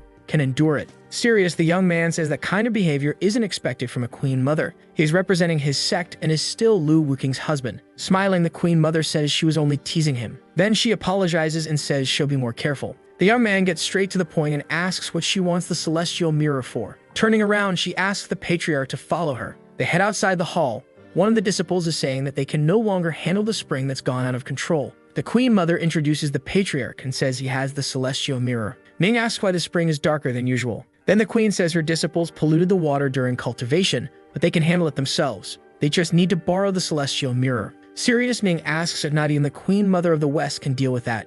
She replies that despite her power, she doesn't know how to handle something like this. The young man reflects that they seem to be hiding something from him, but whatever haunts the Holy Land isn't his concern. He's there to fulfill his mission. He asks if it's enough to use the celestial mirror on the spring and begins handling the weapon. The Queen says yes, but the mirror is an immortal weapon. She asks if the Patriarch is really qualified to handle such power. Handling the mirror, he says that the Queen Mother is underestimating him and his wife. Ever since his wife embedded it into his body, he's been qualified to use the celestial mirror. Observing the young man, the Queen Mother notes that the Patriarch of the celestial demonic sect has a spiritual ocean while still in the spiritual realm and possesses 199 spiritual veins. The system announces that he has shocked the Queen Mother and the elders, and as a reward, he received the powerful physique card. From above, Ning uses the mirror on the lake. He reflects that the aura gushing out from the spring must be what the Queen Mother wants to keep hidden. Using his power, he also wonders if this dark aura is what's resisting him. Serious, he tells the mirror to illuminate Yachi and cleans all impurities.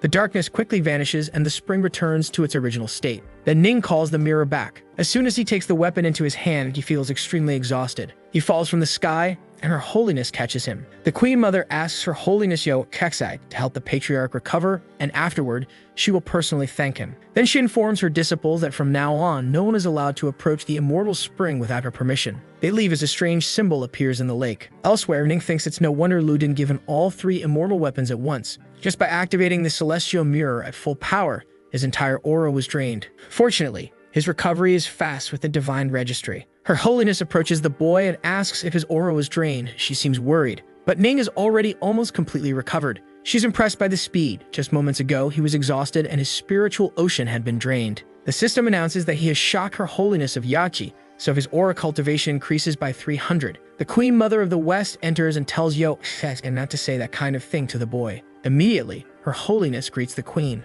Then she notices something strange. It's the Queen Mother standing very close to Ning, saying that his physique looks excellent. To show her gratitude, she wants him to stay for a few days and choose any elixir he wants. Ning thanks the Queen Mother for her kindness but says he doesn't need that while thinking that this holy land is full of women. If Lu finds out, he's doomed. So he says his wife recommended the Holy Land to help him improve his physique. The Queen Mother realizes the Patriarch wants to go to the Immortal Spring. She says that everyone there returns kindness. The elixir will take 2 months to be ready, but they will send it to him. As for the Immortal Spring, she won't refuse, but she wants to ask something. The Queen Mother of the West places her hand on Ning's face and gets close, asking who he thinks is more beautiful, Lu or herself. Ning wonders if that's even something he should be considering. The Queen Mother of the West is undeniably beautiful, but his wife is naturally better. Slapping Ning hard across the face and sending him flying, she says he can go to the Immortal Spring. Yelexei gets worried, but the Queen Mother says he'll be fine. She just sent him to the Immortal Spring by an alternative route. At the Immortal Spring, a guest says he's heard that those waters contain a rich aura that can cleanse and strengthen the body. The disciple confirms this, but says that's not all. She explains that the aura of the Immortal Spring is contained in the Immortal Waterfall. Once it falls into the lake, it changes its original form. That's why they sit beneath it to cultivate. He notices the waterfall descends from the sky, creating a huge impact. The girl agrees, saying that if someone stays under it too long, their body will be swept away by the spring. A woman connected to nature appears and says that this is the Immortal Spring and men are not allowed to proceed further. The girl greets the elder woman, King Lin, and introduces the boy, saying he has permission to cultivate there. He notices the presence of a Heaven Realm cultivator. The elder says that if he has permission, he may pass, and the girl thanks her. They move forward, and the boy observes that all the disciples of the Holy Land of Yaki are truly remarkable cultivators.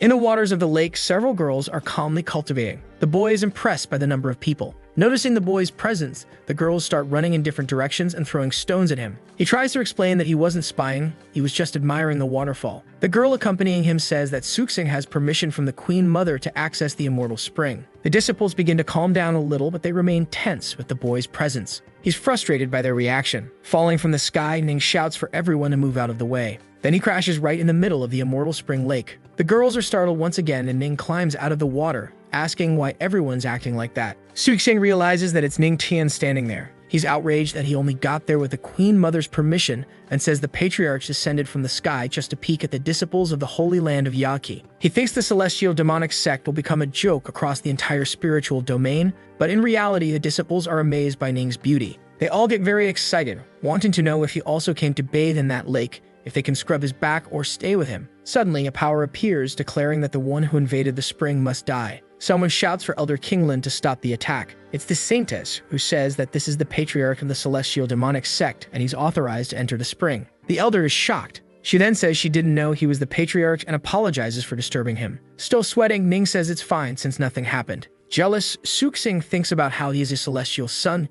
yet he's treated worse than someone born as a servant. The elder tells them to proceed, as they're at the Immortal Spring to cultivate. One of the disciples says she wants to see if the Patriarch can break the waterfall record. The last one to do it was the Saintess, with an hour and a half. Suxing continues to be frustrated, wondering why everyone is being so kind to the Patriarch. It must be crucial to be strong and handsome. Trying to show off, he says the two of them should compete to see who lasts longer under the waterfall. He's certain Ning will lose the competition. The Saintess says the waterfall's power is extreme, and such a competition isn't necessary. Smiling, Ning says he accepts the challenge. Suxing quickly goes under the waterfall. Then he thinks about how they'll show those clueless women what a real man looks like. 30 minutes pass, and Suxing is at his limit. He spits blood, and his clothes fall apart. Everyone gets worried about the young man. Suxing walks away from the waterfall, embarrassed and wondering how things ended up like this. As he passes by Ning, he tells the boy to stop laughing, saying he won't last longer than him. Competitive, Ning says we'll see about that. The aura and pressure of the waterfall are immense since it falls from the heavens. Before entering the waterfall, Ning activates his divine recall. Then he takes his position and begins to cultivate. Smiling, Suxing thinks he's about to witness the boy's defeat with his own eyes. At first, the water from the waterfall feels like stones crashing onto his body, but there's no pain or discomfort. Then suddenly, it crashes down like a mountain. Ning focuses intensely to cultivate beneath the waterfall. but he's uncomfortable. Suxing gets excited and shouts that he knew Ning wouldn't last long. One of the disciples says the patriarch is amazing and will surely last 30 minutes. Another admires his abs, and a third says she wants to touch him. Suxing is shocked by their comments. They ask why he's so angry and if he's really that weak. Under the waterfall, Ning remains focused on cultivating and refuses to give up. He notices there's a hint of Dao connected to that aura and wonders if it might be the Dao of music. Since there are 3,000 paths to the Dao, there are also 3,000 spiritual veins. The young man wonders if he'll become invincible if he opens the spiritual vein for each path. From outside, the saintess is impressed that he's acquiring the spiritual vein of the dragon of music. Usually, the waterfall is too much to withstand, but he's opening new veins. Furious, Suxing can't believe that Ning is unlocking new spiritual veins. He faints, and one of the disciples asks why it happened so suddenly. Another says it's because of his anger and that he'll be fine soon. Beneath the waterfall, the music veins rupture. Ning is confused. They shouldn't break so suddenly. The system informs him that he hasn't absorbed the essence of the Dao of music, but he can play music to strengthen the veins. He's confused about playing music and then realizes that the system has granted him the domain of the Dao of music. This must be a divine blessing. Quickly, Ning asks the saintess to lend him her gyukan, a musical instrument, and she agrees. The saintess throws the instrument to him, wondering why he needs that while improving his physique. Ning gets ready to catch the gyukan. As soon as he holds it, the system announces that the Dao of music is being activated. The boy begins to play. It's a gentle and deep sound, and the disciples can't believe that the patriarch knows how to play music with such advanced techniques. The music echoes throughout the holy land of Yaoqi. The Queen Mother of the West hears the melody and assumes it must be Yaoqi playing, but she realizes Her Holiness's musical knowledge is not that advanced. So she heads to the immortal spring with her disciples to find out what's going on. Stopping the music, Ning thinks that even though his veins are open and strong, he still feels like something is missing. In front of him, someone says it's interesting that he's improving his physique and opening veins while playing gyukan, all at the same time. It's the Queen Mother of the West who asks if he wants help from his older sister. The boy says that strengthening and improving his physique is his own duty. He doesn't want to trouble the Queen Mother with it. Kindly, she tells him not to reject her so quickly and asks if he doesn't feel like his open veins aren't reaching their final form. She picks up her musical instrument and begins to play, saying that he's forgotten something. Suddenly, Ning feels like his spiritual veins are boiling. An explosion of power erupts around him, and several dragons are formed. The Queen Mother of the West reflects that she just wanted to help a little but didn't expect him to succeed this much. Excited, Ning realizes that 20 spiritual veins have been condensed. The system announces that he has shocked the Queen Mother of the West. He receives a skill card, fast as lightning. With it, Ning can perform 3 long-distance dashes. He thanks the Queen Mother, and she says that only by cooperating with each other can they reach great heights. She continues saying that the gentle sound of the gyukan and the sorrowful sound of the flute complement each other, just like the two of them. But Ning reminds her that he has a wife and asks her to restrain herself. The Queen Mother leaves angrily because he didn't even give her a chance. He asks the system to use the powerful physique card, and it's activated. 2.5 hours later, the disciples are still shocked that Ning is condensing veins and not even tired. The powerful physique card can substitute the aura in the host's spiritual sea. Ning is confused by this information. Then he panics because without aura, he'll only have a strong body to endure the power of the waterfall. Eventually, Ning is struck by the waterfall and spits blood. Ning is stunned by the impact of the waterfall on him. Her Holiness asks the Queen Mother if they should go help Ning, but the woman says they should wait and observe. The boy grows impatient and wonders if the dam system still hasn't processed the aura relocation. He can't hold on any longer. Then the system informs him that the relocation is complete and the connection with the host has been reestablished. With that, Ning regains control of the situation. He can feel his body filled with explosive power. The system congratulates him for evolving to the 5-star spiritual realm. Excited, he realizes he's strengthened his physique, opened new veins, and evolved. It's a triple blessing. All the disciples watch in excitement, amazed that the patriarch has evolved. Yaoqi apologizes for getting a bit too excited and losing her composure. On the ground, Suxing wakes up and asks how long he's been unconscious and whether Ming Tan has already failed. One of the girls says the patriarch endured for 5 hours. The man is absolutely stunned. He says that's impossible. He yells that it must be a lie. Ning is just someone from the spiritual realm. He couldn't last longer than him. Still shouting, he storms off, claiming that he's the true holy son, Suxing, and the #1 in the world. Her Holiness begins to say something about him, but the queen says his Earth Dao was broken, so someone must take responsibility and escort him back to his homeland. One of the disciples is startled. It's Ning finally emerging from the water. All the girls stare and Ning starts to get embarrassed, unsure of how he'll explain all of this to his wife. But the Queen Mother of the West tells him to relax. No one there is going to snitch on him. Still, she has to say that Lu Wuking is very lucky to have him. The boy gets even more flustered and asks them not to talk about it anymore. A light begins to rise around Ning, and he's confused about what's happening. Yaldaxi is surprised. The immortal spring, which shouldn't have any aura, is overflowing with a powerful aura. Calmly, the Queen Mother says it must be related to the Patriarch. He feels that it contains the aura of the Thunder Tribulation and immortal music. Perhaps it's due to the realignment of the aura. The water is full of vitality when entering and exiting. Curious, the Saintess asks the Queen Mother of the West if they can cultivate in the spring. The woman replies that it shouldn't be dangerous, so yes, they can. All the girls excitedly enter the water. He's confused as to why the girls are using his water to cultivate. They talk about how amazing he is and how strong his energy feels. Soon after, they begin to evolve thanks to the Patriarch. The disciples hug him to thank him. The young man says it was nothing and begins absorbing battle energy. His battle energy level is now 100 out of 100. Then he quickly leaves the water. He tells the Queen Mother that the matters of the Holy Land of Yaqi are resolved, so he will be leaving. She says he should stay and spend the night in Yaqi. Serious, Ning says he truly needs to go. He begins to leave, and the Queen reflects excitedly that he filled the immortal spring with abundant aura. She's growing more and more interested in him. Later, she asks if the Patriarch really can't stay a bit longer. Her disciples are reluctant to see him go. Ning replies that his wife must be missing him after being away for so long, so he should return soon. He thinks about how he's afraid he won't be able to resist that place and its temptations if he stays. While he's lying down, the disciples might need him to discuss all sorts of things. Men need to take care when going out alone. He climbs onto the giant bird and says that since the mountains are high and the rivers long,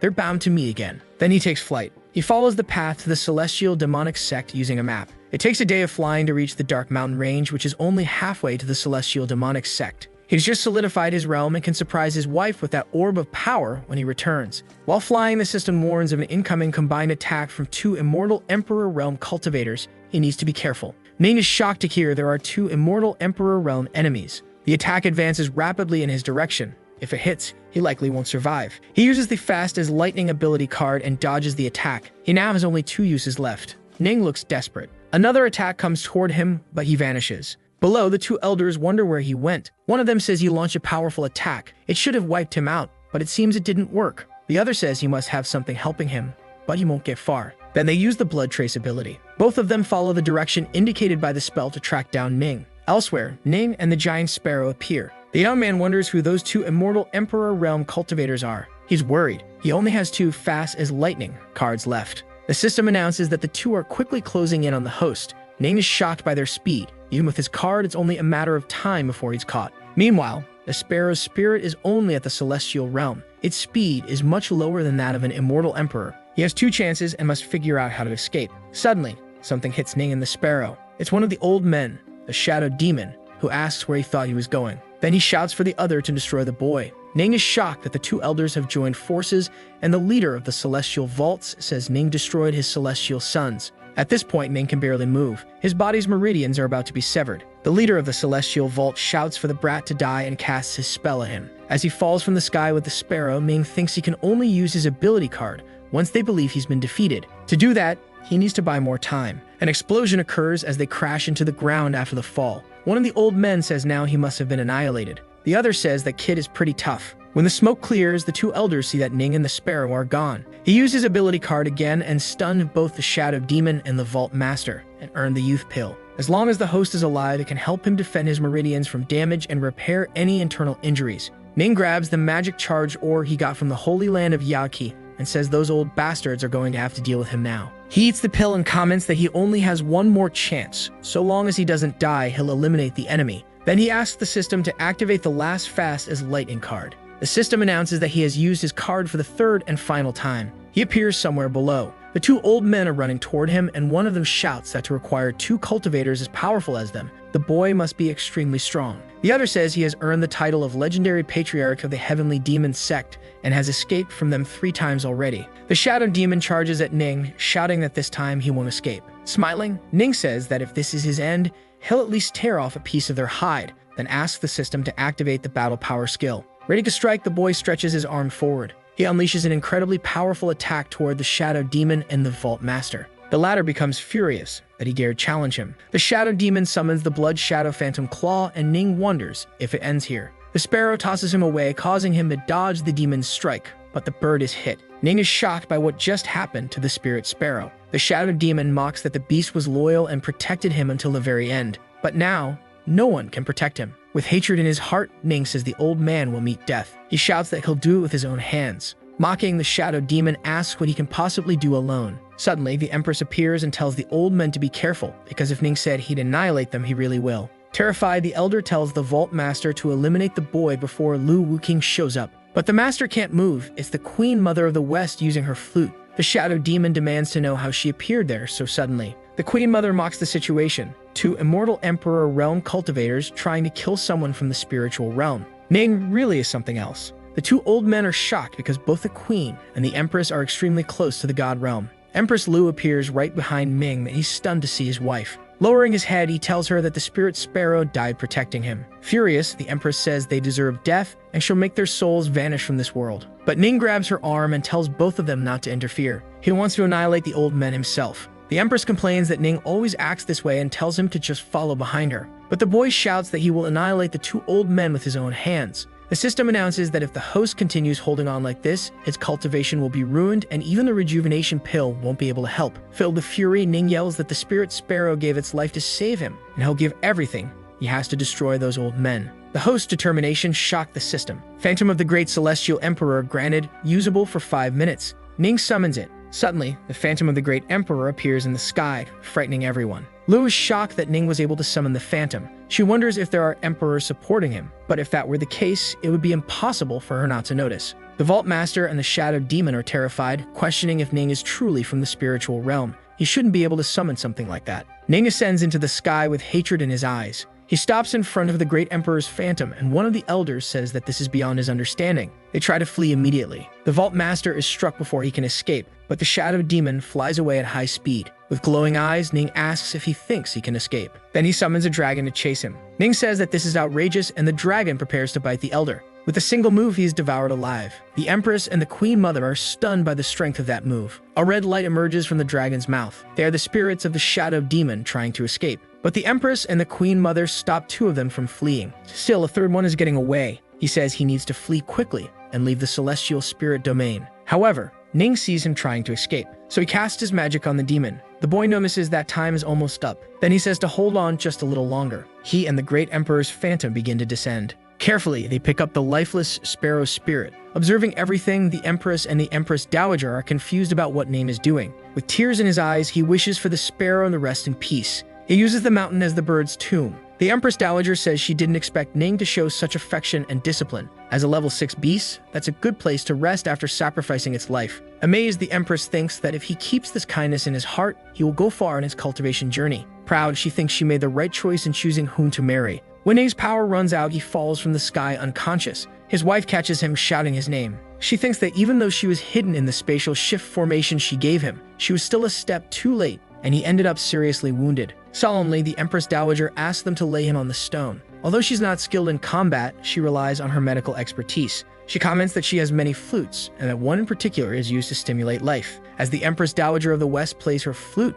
Ning begins to react. He is surrounded by her magic. Worried, the Empress asks what is happening. The Empress Dowager says his external wounds are healed, but his power cannot integrate with his body. The Empress thinks that even if she has to travel through the 9 spiritual domains, she will find a way to heal Ning Tian. Trying to reassure her, the Empress Dowager says she knows a way to heal the young man. The Yachi elixir still needs 2 months to be ready, but if they give it to Ning, there may be a glimmer of hope. The Empress begs them to give him the elixir. The Empress Dowager explains again that they'll have to wait 2 months for it to mature. If taken now, it could evolve someone up to the celestial realm. Serious, the Empress insists they give Ning the elixir. She doesn't want to risk his life. The Empress Dowager tells them to go to Yachi. In the holy land of Yachi, one of the disciples brings the elixir to the Empress Dowager of the West. The Empress asks if she's sure the elixir can heal Ning's wounds, and the Empress Dowager confirms, saying his spiritual ocean and veins are intact. Worried, the Empress calls Ning Tian's name. The young man begins to wake up. Confused, Lu asks if the elixir will really heal him. The Empress Dowager confirms but warns that it has side effects.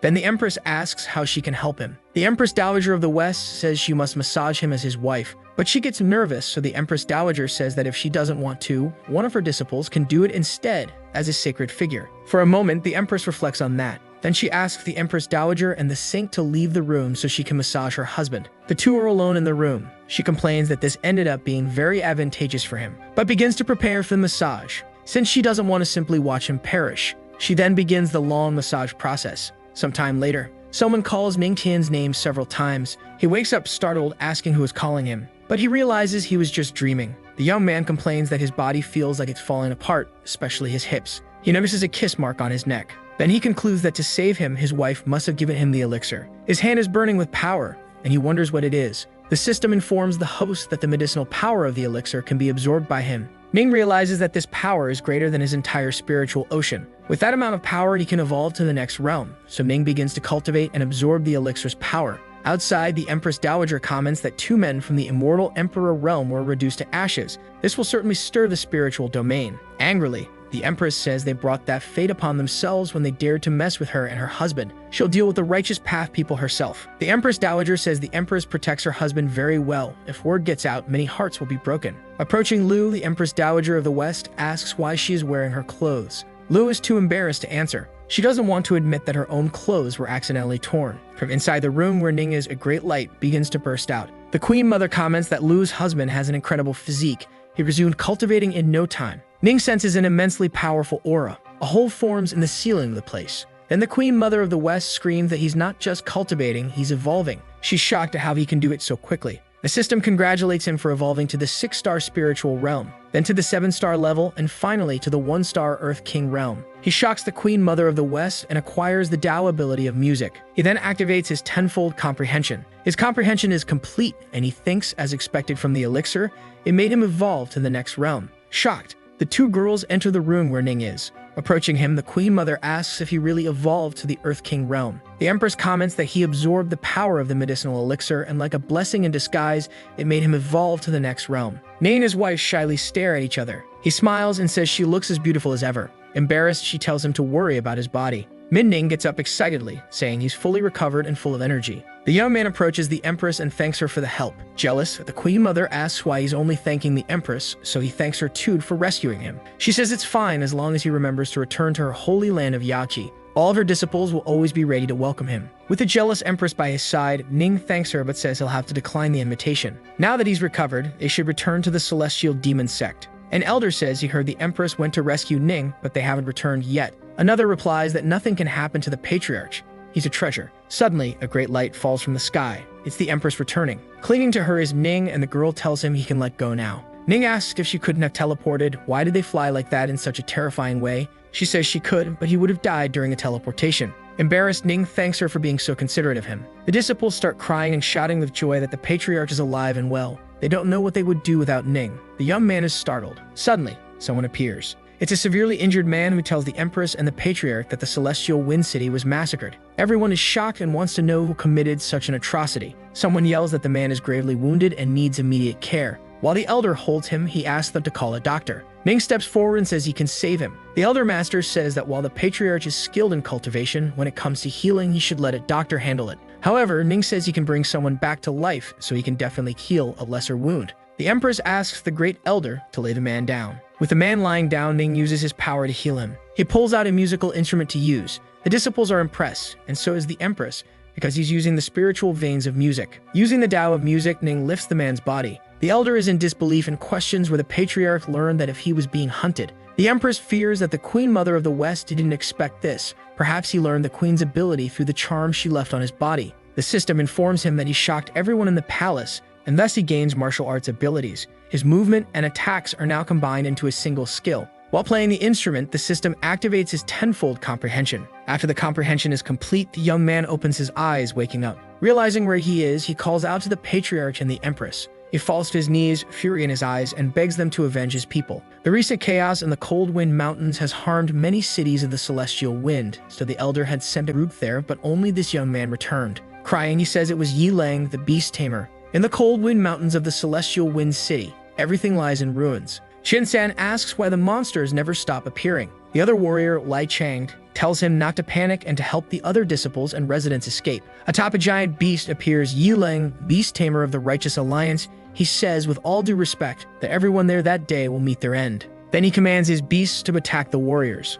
Lai Chang becomes worried about Qian-san. The young man is thrown far and falls unconscious. In despair, Lai Chang says he has controlled all the monsters from the Cold Wind Mountains to massacre the city and questions what kind of justice that is. Smiling, Yi Lang says that to eliminate demons, some cattle must be sacrificed. A woman caught in the beast's claws says the beast tamer has completely lost his mind. The woman begs Lai Chang to just leave her and return to the celestial demon sect quickly. The patriarch will avenge them. Mocking, Yilang asks if she means the patriarch who always needs women to save him. Then he drives his hand through the woman's chest. Crying, Lai Chang screams for his younger sister, who falls lifeless to the ground. The tamer says the patriarch's end will be 1,000 times more painful than hers. Full of rage, Lai Chang tells Yilang that the patriarch and the entire celestial demon sect will come after him. The man says they are justice and asks how demons expect to interfere with their affairs. With a single strike, the beast crushes Lai Chang. Then the tamer orders his subordinates to hang the disciple and his sister by the neck on the gates of Wind City. He wants to display that they are all garbage.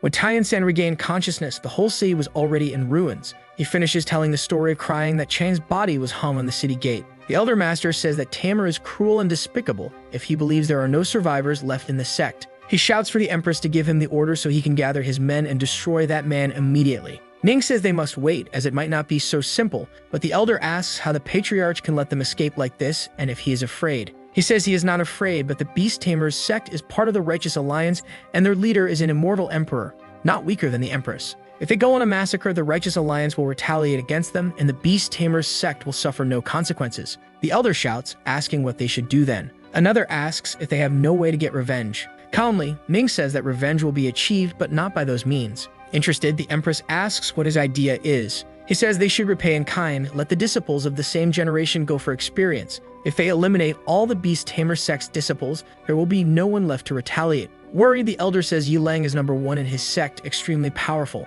The demon disciples are from the Earth realm and can't fight him. Confident, Ning says he will go himself. If the man dared to annihilate his followers, then he is asking for death. The Empress tells Ning to go forward. The Elder Master is concerned about Lu's decision. He shouts that Yilang entered the Earth realm a year ago. He may have already advanced even further, and that could be dangerous for the Patriarch. But Lu says he must trust the Patriarch. He has always shown them miracles. The Elder Master says that if the Empress says so, then they trust the Patriarch. The Beast Tamer's sect has 100 disciples, so he will gather their own immediately. Several disciples enter the palace, asking him to wait. A young man steps forward before the Empress and asks to go with the Patriarch to avenge his brother. All the others who entered bow and say they want to go as well. They say in unison that the spittled blood of the celestial demon sect cannot be left without vengeance. Ning is impressed by the disciple's conviction. Then the Elder says that as long as he shows his loyalty, he will definitely help him with all his strength. He unleashes his power to summon the flame wind. Then a horse with a fiery mane appears before Ning. It's a rank 2 demon, a fire horse. It has no combat power, but it's very fast. Within half a day, it will reach Wind City. Ning mounts the beast. Then he tells everyone to follow him to Celestial Wind City. They will make those villains pay for the blood they shed. Everyone shouts excitedly that it will be blood for blood. At the Cold Wind Mountain, the disciples of the Celestial Demon sect approach. One of them informs the Patriarch they are near the city. Ning asks if that is the Cold Wind Mountain. They confirm and tell him it's massive. They are on its outskirts. The group halts, and something catches Ning's attention. He notices there aren't just animal footprints, but also human ones with bloodstains mixed in. It must be the Beast Tamer's sect. One of the disciples complains that the smell of blood is strong. Ning says the smell must be coming from Celestial Wind City. The Patriarch also notices that the scent coming from the city is starting to attract creatures from the Cold Wind Mountains. Worried that the Patriarch might get hurt, the disciple steps in front of him and says to move forward while he holds off the monsters. Ignoring him, Ming advances and says the beasts are only rank 1, so he'll use them to test his new abilities. He prepares to unleash his power on the creatures. Then he releases the Celestial Sonic Slash. All the monsters are instantly sliced in half. Impressed, the disciples comment on how strong Ming is. He can not only save, but also annihilate. Calmly, Ning tells them to move forward, and the system informs him that he shocked Lai Changxing and the group. His cultivation aura increased by 100. When they reach the city gate, Lai Changxing calls for Ning to show him the bodies hanging there. It's his elder brother Lai Chang and his sister Tao. Ning casts his magic to cut the ropes suspending the two. Head down, Lai Changxing takes Tao's body and Lai Chang's head. Ning watches the scene closely. Then a piece of paper falls from Tao's hand. Without thinking twice, Ning picks it up to read. It's a note saying she hopes the Patriarch meets her at the moonlit cliff to cultivate when he returns. Furious, Ning tells Lai Changxing to gather his men and wipe out all the beasts in the city and wear down the survivors. He also asks for a proper burial for the dead. There are many in the Beast Tamer's sect, but as long as he follows the trail of blood, he'll find them. Ning leaves, saying he'll return soon. The disciples try to call them back, but he uses the Water Dragon's step to disappear. Elsewhere, a sect member says they managed to wipe out many from the demon sect. Another mocks that the victims foolishly believe the Patriarch would show up.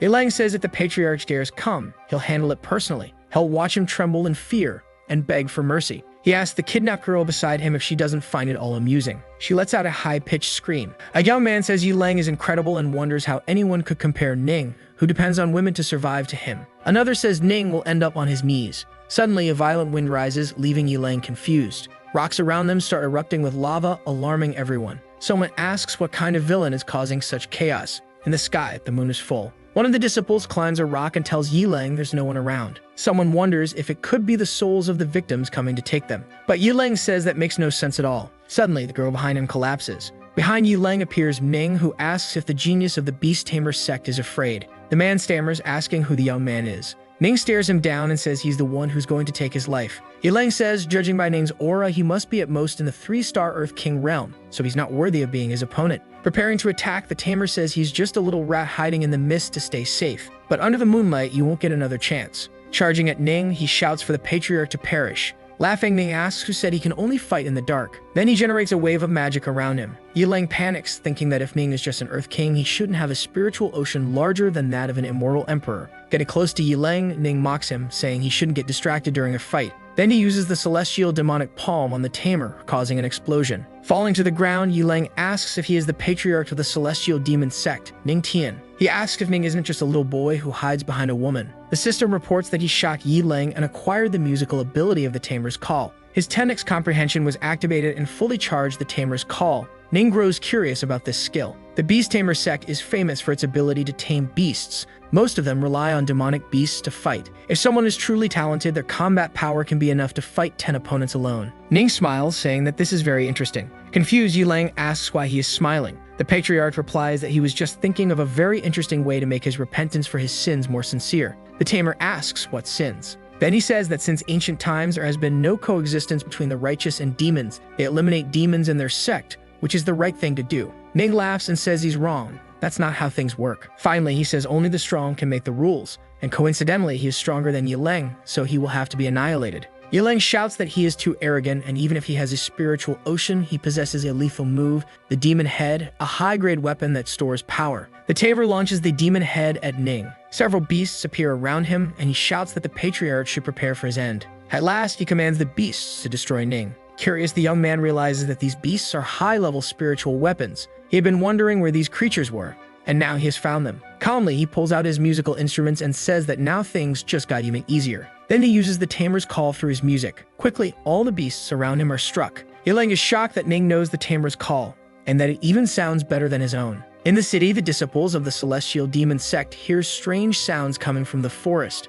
Ning mocks Yilang, saying that his taming skills are very weak. Furious, the tamer asks who the boy thinks he is to judge him. No one can surpass his taming call. The patriarch says he'll teach him a lesson he doesn't even deserve on behalf of his masters. The beasts quickly turn on Yilang. The tamer tries to speak to them to calm them down, but it's useless and he has to try to fight for his life. He attacks the beasts one by one. However, he is soon attacked from behind by one of them. Smiling, Ning asks if Yilang is proud to lose to the very demon beasts he was once so proud of. Full of hatred and trying to survive, Yilang shouts that Ning is despicable. Mocking, the patriarch repeats the word despicable. Then he draws his magical sword, saying this is very simple, an eye for an eye. Not long ago, he was controlling those demon beasts and massacring Celestial Wind City without even thinking this day would come. What Ning is doing now is for the people of Celestial Wind City. With a single strike, Ning slashes Yilang, cutting through his abdomen. Then Ning yells that this is for the disciples of his celestial demon sect. The man screams in pain and spits blood. In deep agony, Yilang begs Ning to just end his life. But the patriarch mocks him, saying the tamer simply watched his disciples suffer without even thinking of giving them a merciful death. Desperate, the tamer starts screaming for someone to save him and asks where the disciples of the Beast Tamer sect are. There's no way, they're all gone. Smiling like a maniac, Ning says there's no use trying to escape. This is the price of his sins, his life. In Celestial Wind City, several graves are raised from the fallen disciples. Ning returns and asks if they took care of everything. Like Shangsheng is shocked that the patriarch has returned. Then he sees that he's holding something in his hand. The patriarch says it's the master of the Beast Tamer sect. Yilang, the man, is being dragged on the ground. Ning throws Yilang forward, saying he left his legs so he could kneel in respect to the dead. The rest he leaves to the disciples. The disciples are filled with rage and start shouting terrible things at the killer. Yilang looks terrified and begs them not to come closer, but they all begin to take revenge on him. Later, Ning hangs Yilang's body on the city gate. A disciple arrives and says he went for a walk and dealt with enemies along the way. Ning asks if he took down the entire Beast Tamer sect on his own. The man is shocked that the patriarch handled Yi Lang during that time and returned without a scratch. He stunned his disciples and gained 5,000 aura cultivation. Ming realizes he's about to evolve, and the system announces that he has reached the 4-star Earth King realm. A disciple says that ordinary people would have exhausted their spiritual energy after a fight like that, but the patriarch has evolved again, as expected of him. Calmly, Ning says that now that they've dealt with the situation, they can return home. Everyone happily agrees. Suddenly, they hear a noise coming from the mountains. Someone asks if it's an earthquake. Ning says no, it's a beast tide. The disciple gets scared since the Beast Tamer sect was already dealt with. Celestial Wind City had just regained its peace. They now have to face a beast tide. Ning then calls Changxing to go with him and investigate, while the other disciples are to stay behind. They head toward the Dark Wind Mountain range, and Changxing says he heard the monsters there usually appear at night, so it would be strange for them to show up now. Suddenly, they come across a group of monsters. Ming is surprised to find the beast tide they were searching for. All the monsters begin to charge at the pair, and Changxing tells the patriarch there are too many. The two of them alone aren't enough, but Ming stays calm and takes out his instrument. The disciple is shocked that the patriarch knows the beast domination technique. He already masters the sword Dao, the music Dao, now the domination Dao. The monsters continue advancing. Ming kneels on the ground and calls to them. The demonic tiger, a rank 2 beast, stops in front of him to receive affection. Ning asks why it left the Dark Wind Mountain range. The monster starts to communicate. Then Ning grows concerned and asks the tiger to take him into the mountain range and show him what scared it so much. The tiger agrees. Inside the mountain range are the tiger, Changxing, and Ming standing before a massive hole that emits a dark energy. Ning looks closely and notices a tomb. Suddenly,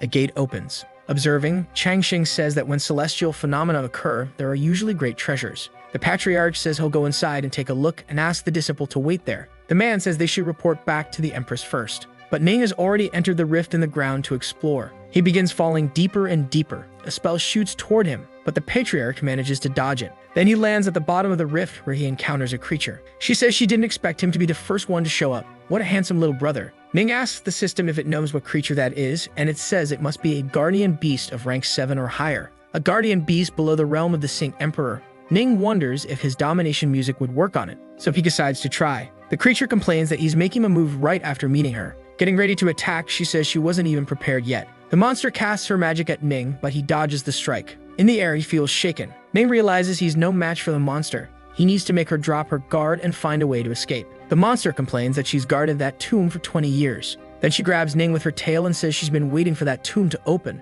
and it's too much of a coincidence that he appeared right when it did. Very close to the patriarch, the creature says that since they're destined to be together, she'll take care of him. Then she opens her monstrous mouth to attack. The guardian beast tries to swallow Ning, but an explosion happens between them. It's the Empress who has arrived to help him. The young man is shocked to see his wife there. The creature mocks that Ning's wife has arrived and tells him to watch everything closely. Lu says that a rank 7 demonic beast is quite bold to want to cause trouble. The beast replies that she has no interest whatsoever in Ning. Even so, the Empress launches her magic at the creature, wondering if she's really that easy to defeat. Something begins to form in front of the couple, and Ning asks if it's a barrier. It seems that the high-ranking guardian automatically transformed into a barrier. The Empress observes that this seems to be the tomb of at least a celestial immortal emperor. A crown descends inside the tomb, and a man says the Empress is truly clever. Then he says it's been a long time since they last met. Ning asks what that man is doing there. Lu explains that this place also belongs to the Dongxing Kingdom, so the king was bound to appear. Then he says that, although this tomb can't shake the entire celestial spiritual domain, many sects and factions are arriving. Curious, the Empress asks what he means. The old man says that in 10 days, the barrier will vanish and the tomb will open. He wants the cooperation of the celestial demon sect. The Empress grows thoughtful, and Ning becomes concerned about the answer she might give. Lu asks what kind of cooperation he means, and the old man says they should enter together. His kingdom doesn't want the treasures inside, only help to find one item. Serious, she asks what he is referring to. The king says they want the pure herb. It can help heal his son's wounds. It only grows in specific places, and there should be some inside that tomb. Ning comments that the king has many talented people with him, so he asks why he needs help from the celestial demon sect. The old man says there are unwritten laws in the celestial spiritual domain. To balance great powers, someone from the immortal emperor realm cannot get involved. On the day the tomb opens, all the masters will send their people. There's no way to avoid a fight. The king wants to use the demon sect to strike his enemies. Then Ning tells King Lin that he can't help his son. On the day of his wedding with the Empress, there was no etiquette or courtesy, no word or skill. The other men with the king reflect on how bold the patriarch is for scolding him. While the king fills with rage, Ning says that if he loses patience, there will be no chance of receiving help. Thus, King Lin realizes what he must do. Smiling, he asks if Ning is still offended by the previous incident and apologizes for his son being ignorant toward the patriarch and the Empress. Lu and Ming are shocked, neither expected the king to apologize. All of his followers are also left speechless by the event. Ming reflects that it's hard to fight someone who smiles at you and he'll need to find another path. But before he can take the lead again, the Empress says there's no need for apologies and she has no interest in that cooperation. Lin is offended, as he was using all of his sincerity. Lu says that the Celestial Demon sect doesn't need any cooperation and can handle everything alone. Other people might just drag the group down. Furious, the king says it seems the demon sect will become his enemy, and Lu shouldn't regret her decisions in the future. At first, he was hesitant about the cooperation sent by the Righteous Alliance. Now it seems they must use their power to teach that couple a lesson. As the kingdom's members leave, Ning asks if the Empress was trying to take advantage. The Empress comments that he didn't seem to want that cooperation, but he kept stalling the king. She approaches him and says that if he wants to say no to something, he should just say it. No need to beat around the bush. She will always support him. He lifts her in his arms and says he was touched by her words, so he's going to reward her. The couple heads to a hot spring lake and the Empress asks how he knew that was there. Ning says he saw it when he jumped from the mountain. When he visited the spring earlier, he thought he should come back with her. Even if it's not the immortal spring, it's still an incredible experience. Lu says she asked him to come here to strengthen his body, not to do this kind of thing. He asks what she means. Does his wife think he's not strong enough right now? She replies that either way, he should stay there for a few days until the tomb opens. She'll send the Supreme Elder to watch over him, and Ming asks about her. Even though the king has twisted intentions, he's right. If that's not the Great Emperor's tomb, immortal emperors can't get involved. Ming says he understands and tells his wife not to worry. He'll make sure their sect stands at the top. The Empress thanks him. Then he says Lu should show a little sincerity since there are still a few days until the tomb opens. She asks what he means by that. Ming says he means her husband is very tired and needs to eat something before beginning exploration. The Empress replies that then they should take care of that. Then she asks how hungry he is. 10 days later, someone asks where that monster ran off to. The Guardian, full of hatred, curses the humans and says she didn't expect that thing to appear just 10 days later, right when the barrier was broken. Something strikes the creature, and it screams in agony. An elder, Qin Feng from the Righteous Alliance, yells for them to use more force. They want to eliminate the serpent demon that very day. The beast is defeated and cries out in pain. One of them asks why they're trying to kill it when they could simply tame it. The elder replies that the Righteous Alliance eradicates monsters. The leader of Celestial Island, Chan Bao, says that monster was guarding the tomb,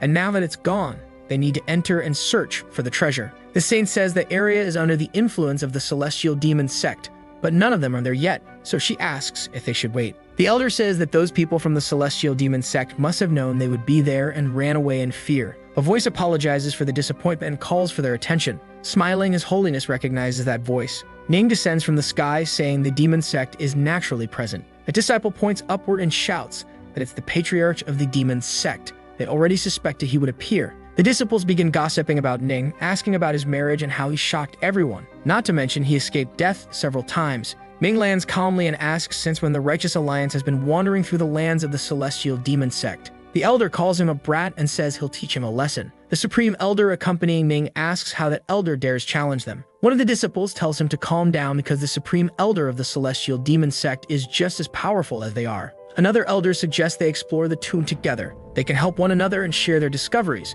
The group agrees. Angry at Ning, the elder thinks that if he ever gets his hands on him, he'll destroy him. Ming asks who the other men present are. His Holiness replies that they are members of the sacred land of Tianbao and the Heaven sect, several heavenly sons and elders. Ming says he's heard of the Heaven Celestial sect before, but it's the first time he's heard of those lands. Then he asks if they're rich or something. Thinking the patriarch is joking, His Holiness doesn't respond and says the Righteous Alliance is very sensitive. Ning just embarrassed them in front of everyone. The young man thanks His Holiness for the warning and says everything will be fine. Sometime later, everyone is standing in front of the tomb's gate. The elder glares at Ning in anger. Then he tells a boy beside him to push the gate and open it. The frightened boy says there might be a trap on the other side. Even so, the man doesn't seem to care and says that the boy is an elder from the martial arts sect he's used to treasure hunting. Ning thinks that elder is just trying to use smaller sects like his pawns. The boy goes up to the gate to open it, but as soon as he touches it, he feels unbearable pain and screams. The gate opens and a black magic pours out from inside. Smiling, the boy says the gate opened after all. Worried, Ning tells the boy not to move. He saw something. From within the tomb, a creature emerges and strikes the boy, throwing him far away. He hits the ground and starts convulsing. The disciples begin panicking. One says it's a ghost. Another says they probably disturbed a celestial soul in the tomb. Chaos starts to erupt. Another elder shouts at the disciple to stop spreading lies and confusing everyone. It's no surprise that tombs have traps. Ning hears the sound of a flute. Someone says no one else heard anything. How could Ning have heard a sound? One of the disciples says that although the legendary patriarch has done many incredible things, he's still only in the Earth King realm and shouldn't be able to detect something like that. Someone else interrupts, saying the patriarch is right. There really is the sound of a flute. His Holiness identifies it as the formation of the sound of death. She's read in ancient texts that this is an extremely violent formation. Once it begins, it doesn't stop until the energy fueling it runs out. Considering that His Holiness has knowledge of the Tao of music, they conclude that she must be correct and Ning truly did hear the flute. A man says the boy was annihilated after pushing the gate, so the mechanism must be in the gate itself. Therefore, to enter, it must be destroyed. Calmly, His Holiness tells them not to worry. The celestial land of Yaki is versed in the art of sound breaking, and she only needs sufficient aura. She needs one more person to cooperate with her to perform the art. Ning asks if she's referring to him. Someone comments that there's no way to know what else is hidden in that tomb. An elder says that as long as they can send energy, they'll be able to destroy the formation easily. Ning asks if the Righteous Alliance is really considering sacrificing human lives just to enter the tomb. The elder asks what the problem is if Ning is there. It's because he wants to seize this opportunity, so the weaker one should help them advance. Angry, Ning asks, in that case, why doesn't the elder go first and stop throwing away others as disposable tools to help them? The Saintess says they need to stop fighting. The art of sound breaking doesn't require much energy, and if the Righteous Alliance doesn't mind, she will assist them. One of the elders becomes furious, while another says it doesn't matter since the tomb is more important. One of them says they can open the gates, but asks if it isn't foolish to ask for the Patriarch's help, since he's just a disciple of the Earth King realm. Mocking, Ning says that just because the man doesn't know how to do it doesn't mean he's that stupid too. Ignoring the two of them, the Saintess asks the Patriarch to extend his hand so she can pass the art of sound breaking to him, and the young man does so. Once, in the immortal spring, the Patriarch and the Empress Dowager of the West played together. She had been waiting for this chance all this time. Then their hands touch. The system informs that it has detected the absorption of the art of sound breaking and boosts comprehension by 10 times. Comprehension is complete, and now Ning has the ability to break sound. The young man tells the Saintess to begin the process with him, and she asks, surprised, if he already absorbed it. One of the disciples is shocked that he mastered the art of sound breaking in 1 minute, since it's not such a simple ability. A man grows angry and says he's never seen anyone comprehend an art so quickly, and declares they don't plan to entrust their lives to Ning. Ning laughs and says he didn't expect people from the Righteous Alliance to care so much about their own lives, then tells him to sit and watch. The Saintess tosses her musical instrument to the Patriarch in case he doesn't have his own. The young man catches the instrument and thanks her, saying it's much better than his. Ning reflects that he would be grateful if one day he could acquire a spiritual music weapon. The Saintess seems touched as she takes hold of her flute. Then she leans on Ning, who asks if she's alright. She says yes. Finally, she explains that her spiritual instrument is connected to her, so playing it is like touching her. Excited, the Saintess tells them to proceed. In front of the gates, Ning, the Saintess, and some elders use their aura to gain entry into the tomb. 2 men open the gates, and everyone begins using their power to overcome the force of death. Ning plays with all his strength and focus. From within the tomb, a creature emerges.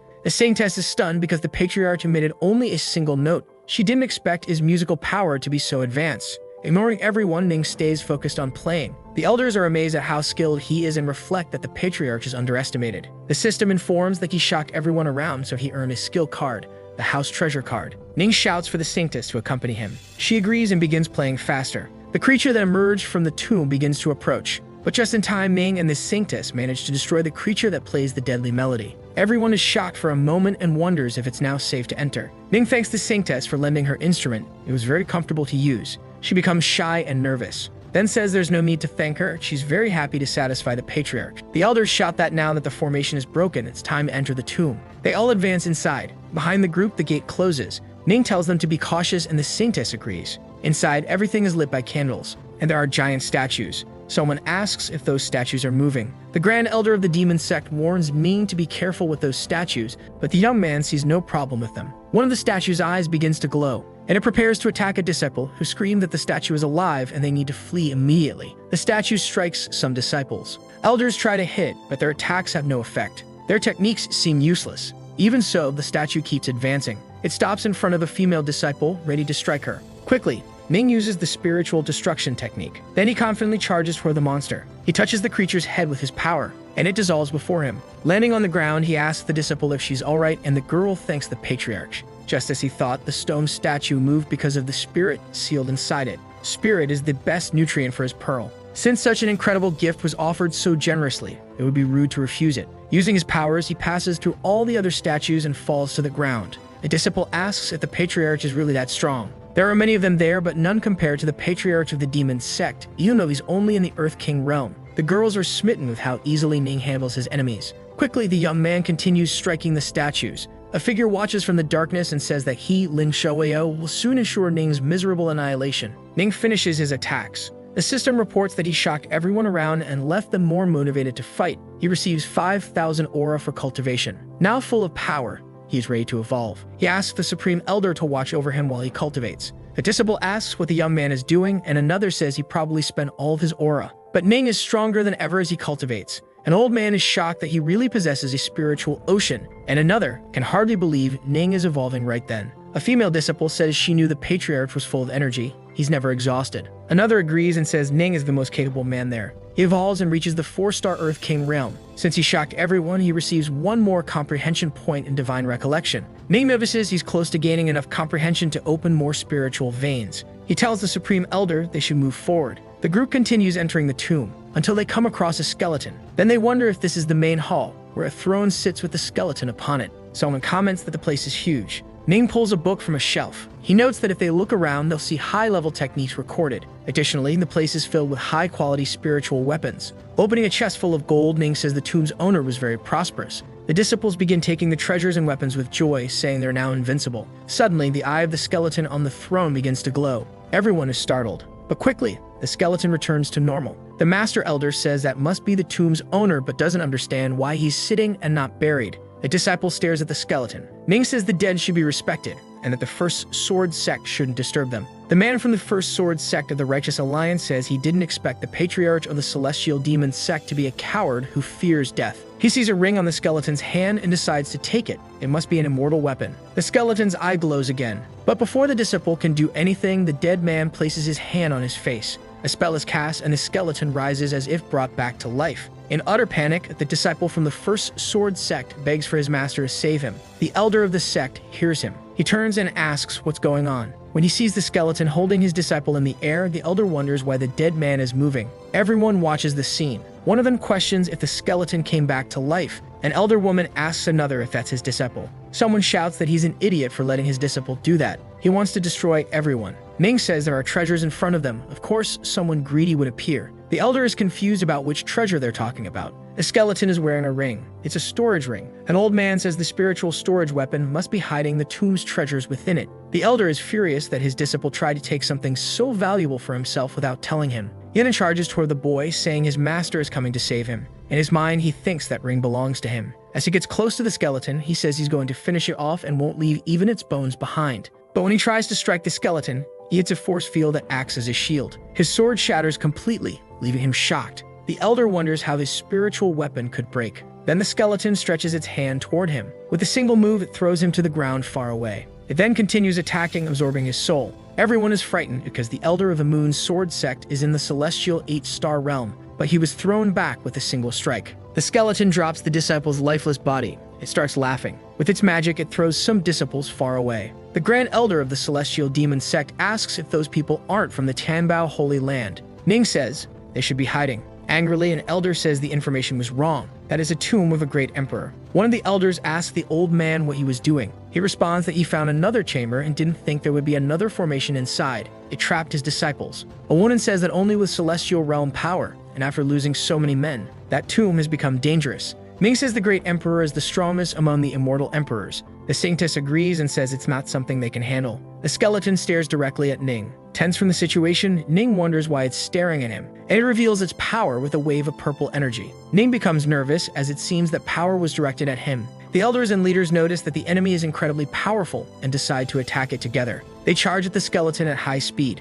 but the undead raises its finger and uses its magic. The elder of the celestial demon sect shouts that the skeleton has immense power. The creature laughs at those trying to fight it. All the disciples fall to their knees before it. Desperate, Ning uses his divine recollection. A dragon takes form and a young man begins to scream. Then he commands his mighty dragon to charge at the skeleton. An elder comments that he didn't expect the Earth King Realm Patriarch to be able to summon the spirit of battle. They all gather again and shout that they can't fall behind. They decide to help Ning. They use all their strength to attack, but the skeleton ends up suppressing their powers. Ming says he doesn't know its full plan, but he knows the creature doesn't intend to eliminate them immediately. The skeleton uses magic from its ring. Suddenly, a girl appears in front of Ning. She approaches and says she thinks he's very clever and that she likes him. Owen screams that the girl is a monster and is toying with them. Smiling, the girl welcomes everyone to her tomb. Everyone is shocked that the girl is the tomb's owner. She looks just like a child. Ning is surprised that she called them challengers instead of thieves, so this is no ordinary tomb. Either the tomb is a trap and she was waiting for them, or something much deeper is going on. Saintess Yokakse introduces herself to the girl. The girl asks if she's from the Holy Land of Yaki and says she didn't expect a new saintess to appear so soon after Yogzuan. The elder woman is shocked that the girl called the Grand Saintess by her name and wonders if she is the third great sage. Ning quietly asks the saintess what this third great sage means. She explains that the great sage and the Grand Saintess were two powerful figures in the same generation, very close to each other. Then she asks if the girl is the one who left with the Grand Saintess 300 years ago to become a god. If the saintess fell, the sage should have fallen too. The girl scoffs, saying she obviously still looks alive. The elder tries to explain. Smiling, the girl asks what this so-called path to godhood is and says it's better to call it the path to destruction. Everyone who tries it ends up falling. Since they are descendants of the saintess, she won't allow them to walk that path of no return. She will stop it. All the emperors have fallen. Ning asks what that means, and the girl says it's best to end this once and for all. Ning becomes nervous, as it seems that ancient monster is trying to attack them. The enemy is truly powerful. Even the elders have fallen into its trap. It's better to risk everything and escape. Then Ning lets out a shout and begins laughing like a maniac. The girl asks what he's laughing at and thinks he's just an unstable disciple. Ning says that what the girl said is absolutely wrong. Furious, she asks if he dares say she's wrong. Someone from the celestial demon sect warns the patriarch not to anger the third great sage. She is as strong as the Empress. Ning says that if she claims those who walk the Tao are going against nature, it makes no sense that she didn't follow along with the Grand Saintess. Enraged, she calls him a brat and complains that he speaks with such arrogance. Then laughing, she says it's incredible, he's like a great emperor. Ning is shocked that she would call him a great emperor. As expected of Ning, he is capable of affecting the third great sage. She descends and says he impressed her, so she'll give him the chance to prove his mortal body. Ning is startled. Then she touches his forehead with her finger. Afterwards, she tells him not to blame her. She's surprised and says not everyone comes across something so incredible. Inside Ning, she encounters the spiritual thunder dragon Veen. That dragon is the true god. The girl says she only wanted to take a look, but she doesn't want to stress him out. The dragon charges toward her. The girl quickly backs away from Ning and says that boy is very dangerous. He doesn't just have a strong physical body, but his spiritual veins could also lead to immense power. The system announces that he has managed to shock the third great sage and receive the mind reading card, which allows him to hear people's thoughts for 1 hour. The girl says his physique is very good, but it seems that her opportunity is not suited for him. Ning says her apologies are acceptable, and the girl tells him to shut up and maintain his posture. Then she flies back toward the skeleton. She explains that 300 years ago she was severely wounded, and only a thread of her spirit remained. That tomb is simply her final legacy. A shocked elder woman asks if that is the inheritance of the third great sage. A disciple comments that this is a great opportunity. She explains further, saying what they just experienced was only the first round of the great trial. Those who couldn't handle it have already lost. And there's only one possible outcome for the losers: death. Then she casts her magic against those who failed. They all turn into dark stains, frightening the others. She then says the trial must continue and reminds them that only those who leave there alive will earn her inheritance. Ning reflects on how wicked she is. The girl says that the children of the Holy Land of Yaki should wait. This inheritance isn't suitable for them. She releases an older elder woman. The lady thanks the girl, but inwardly thinks it's best not to get involved in all of this. The disciples whisper about how strange it is that she gives special treatment to some. His Holiness, worried, says she has another friend there. Looking at Ning, she begins to say something. Smiling, the girl asks what he is to her. Is he her husband, or is she in love with him? His Holiness says he's not her husband or anything like that. In fact, he's the husband of the Empress of the Celestial Demon Sect. With a sparkle in her eyes, the girl says he's very young and the only one with a real heart, but he has a very powerful wife. Ning tells His Holiness that she doesn't need to save him. Then he says he's genuinely interested in the inheritance of the third great sage. Laughing loudly, the girl says that's great. With that inheritance, his body will be drastically enhanced. Then she announces the second stage. A skeleton descends from above to the ground while the girl shouts that it's beginning. Portals begin to open, and one of the disciples asks what that is. She says those are the gates. If they enter the golden gate, they will live. If they enter the black gate, they will perish. And if they enter the purple gate, they will be trapped in nightmares. The girl asks them to choose. One of the disciples asks if there's really a choice. He says it's obvious they'll choose to live, as there's no difference between death and being trapped in nightmares. Together, everyone decides to enter the golden gate to live. Ning thinks it's clearly a trap, but he can't figure out what the trick is, so he asks the system to use the mind reading card. The card is activated with a 1-hour usage limit. The girl reflects on life and death, how death is also a form of living, and how it's not so easy to escape it. So it doesn't matter which gate they choose, life or death, both will lead to the same end. Only the third gate offers a way to escape, so Ning walks toward the purple gate. The girl thinks about Ning's choice. She finds it interesting. The young man passes through the gate. Inside, he smells blood and smoke. It's Celestial Wind City. A wounded man, pierced through, begs the patriarchs to avenge them. Ning hears a scream. It's a girl begging the patriarchs to save her, but the tamer is holding her and says all the men of the celestial demonic sect are useless. Furious, Ning grabs him by the shirt. That he doesn't throw him against the wall. The tamer starts smiling and asks if Ning is trying to avenge his disciples. He's enraged and says he can handle the tamer. Yuleng tells him to annihilate him or else he'll wipe out his entire sect. Around Ning, several silhouettes appear and urge him to end the tamer's life. Ning feels filled with fury. He wants to avenge his people and end it all. Once he starts killing, he'll be trapped. A huge yellow light appears in front of Ning and the tamer vanishes. The boy comments that he was already dead, so he shouldn't have to go through that again. Suddenly, he starts feeling dizzy. Then he wakes up startled. The young man is in his room and wonders if it was all just a dream. The Empress appears and asks if he's awake. She approaches him and says he looks confused, then asks what he was dreaming about. Ning says he dreamed of the tomb. He says he entered through the purple door of nightmares and saw the celestial wind city. The Empress says he must be tired and she'll help him relax. Then she asks what he's feeling. He gets shy about it. He grabs her arm and she complains that it hurts. Ning says he feels like she's acting strange and that she isn't his wife. The Empress starts to smile. Suddenly, several girls appear saying they want to play with the patriarch. He wonders how he should handle this. Alongside Holiness and the Queen Mother, the Empress says that would make them very happy. Then she snaps her fingers. The immortal spring suddenly appears above Ning. The Empress says that spring holds her spiritual power and every time she enters it, she remembers the greatness of the patriarch. Shyly, she says that if they cultivate together there, it will bring many benefits. The girls approach Ning, saying they want to evolve together. Then Ning begins to reflect that this place is no different from Celestial Wind City. If he can't resist the test, then this will be his end. Staring at the Empress, he says his wife doesn't speak like that, then tells the Queen Mother of the West and Holiness that they don't act that way either. So Ming asks for it all to stop, saying he has already figured out their tricks. Angrily, Holiness says she can't believe he saw through it. The Queen Mother says they should show him how strong they really are. They begin summoning various female spirits. They rush toward Ning, telling him not to resist and to give in. A copy of the Empress approaches and asks if he doesn't like her, but he tries to stay strong, keeping his eyes shut. To escape the situation, he activates the Divine Recall. An aura appears around him, driving away all the creatures. It seems Ning begins cultivating, smiling. He says it ends here. Ning comments that he's not as simple a man as she thought. Then a river appears in front of him and he wonders if he's still in the dream or if he escaped hell and returned to reality. Someone calls for the patriarch, and he gets startled. A man approaches asking if the patriarch is already back. Before they can reach him, Ming jumps away and asks them to stay back. He can't tell whether these people are illusions or not, so he asks the system to activate the mind-reading card. In both their minds, all they think is how powerful and legendary the patriarch is. Ning wonders why those disciples from the sacred island of Tianbao are acting so strangely. Reading their minds, he can confirm it's real, and it seems he's truly returned to the real world. The boy asks when Holy Sun Ling Ao returned, and he replies that they arrived just after him. Ning is confused, his eyebrows furrowed, wondering how they went through the purple door and what dream they experienced. But the young man seems puzzled about this talk of dreams. In disbelief, Ning says it's impossible that they went through the door of life, and the boy confirms that's exactly what they did, and explains that after entering the door, they encountered several evil spirits and ended up there after defeating them. Furious, Ning realizes he was deceived. The system asks him to stay calm, since it's not his fault. Most likely, the third great sage was thinking about something else.